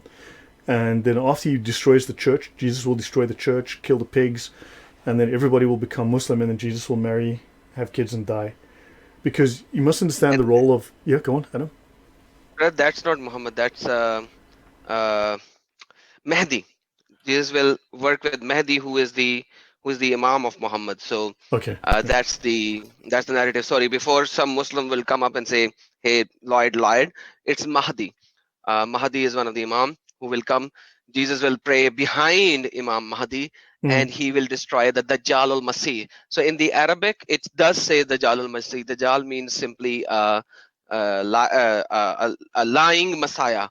Yeah, the So Jesus of Antichrist. So Christianity is Antichrist. the evil Jesus, and the Isa is the good Jesus. Yeah, the good Jesus will kill the Dajjal al-Masih, who will. Yeah, so that's it's all full of bull crap. I'm sorry. Yeah. I know what I have read. I know what I Yeah, believed in. Yeah. Yeah, the last, you see, Muhammad, people don't understand the role of Muhammad in Islam once you look outside of the regular sources. So it says here that Muhammad was created from a ray of light taken from the splendor of Allah's own body long before the creation of the world. Okay, Allah took a ray of light from the splendor of his own glory and united it to the body of Muhammad. And he said to Muhammad, "You are the elect, the chosen." And the first thing which Allah created was Muhammad's light and spirit. So Muhammad was created of divine light, and then Allah created Adam from the light of Muhammad and from the light of, and not only is Adam formed from Muhammad's light, but all the universe participates in the emanation, a Gnostic concept of light. The light of the prophets is from Muhammad's light, so all the prophets are made out of the light of Muhammad. The holiness of all the prophets, their ability to work miracles and their light of holiness is the light of Muhammad that is within them, that Allah placed within them. So the Holy Spirit is Muhammad. Muhammad is the firstborn of creation. In fact, Muhammad was with Allah at the beginning, and Muhammad was worshipped in paradise long before the earth was created. So people don't understand that the light of Muhammad was praised for 100,000 years, and then you know, all of you worshipped Muhammad long before your soul left heaven to come to earth. So the question was? Okay, last question or comment by Dave, please. Hi, Lloyd. Just wanted to say a really deep, big thank you to you and Adam. But Thank you, brother. Is it true that the name Muhammad is actually a title rather than It is, the real yeah. name? The praised one, basically. It could be Jesus, to be honest. If you say the praised one, do you mean Allah or do you mean Muhammad?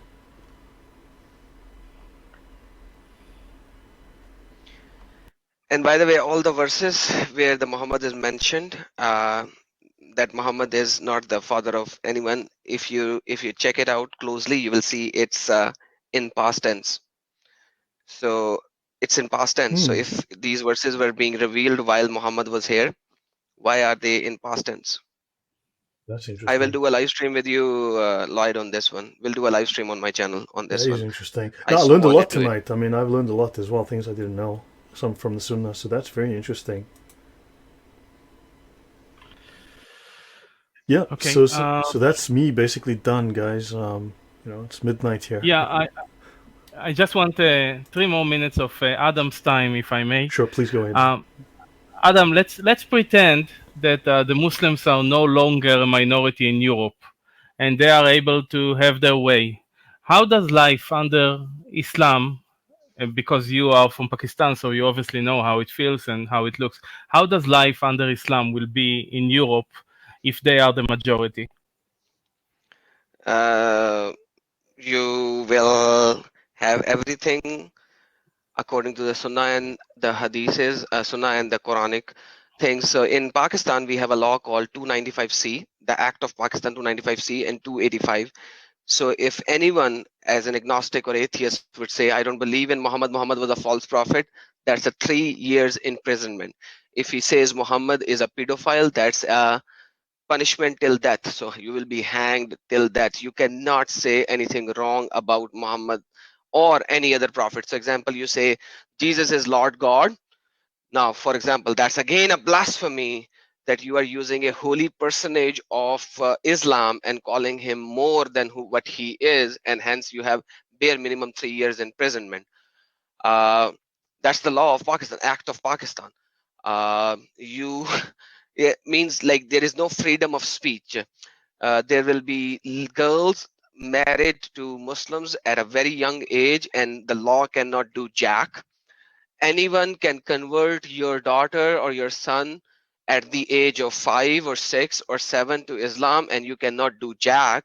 But anyone who wants to get out of Islam, they have to go to the court after they are adult, which is 18 plus, and they have to denounce Islam and say, I need to be a non-Muslim.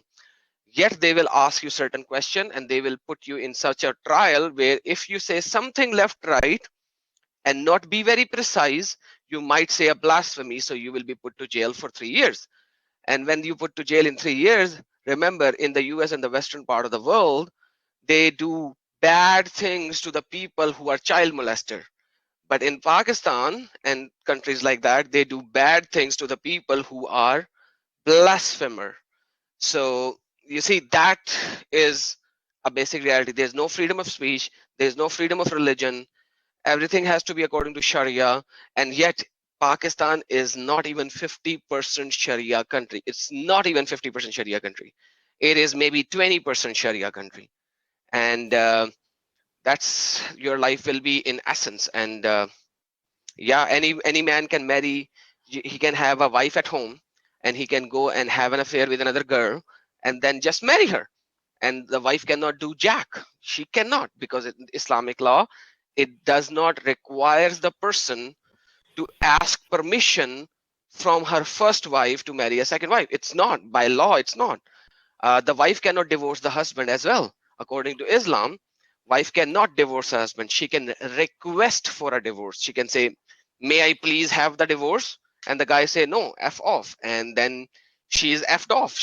She can't do anything. She'll just go to the court, and the court session will run for years.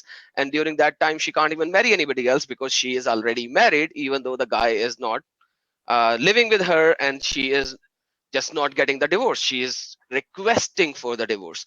So, overall, I think if I have to describe it in just few words, this is what your life will be in a Muslim majority country. Thank you very much. This is very important for us to know. I guess now more than ever, the Europeans are going to open their borders even wider to accept more of those nice, peaceful people. Or maybe not. Maybe you will learn something. Anyway, and Lloyd, as usual, this is the work of a hero in my eyes.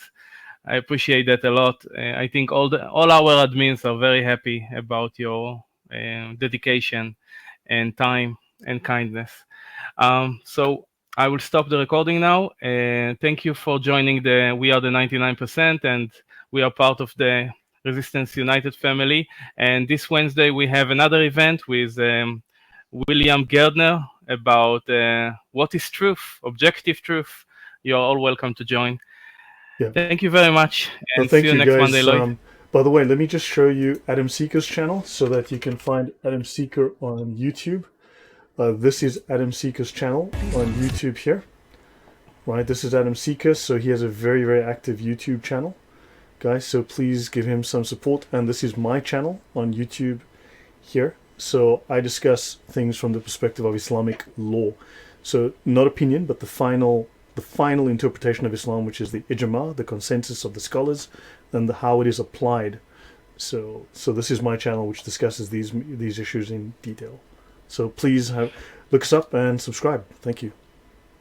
Thank you very much. God bless you both, and I will open the floor for free conversation. Good night, everyone. Thanks, guys.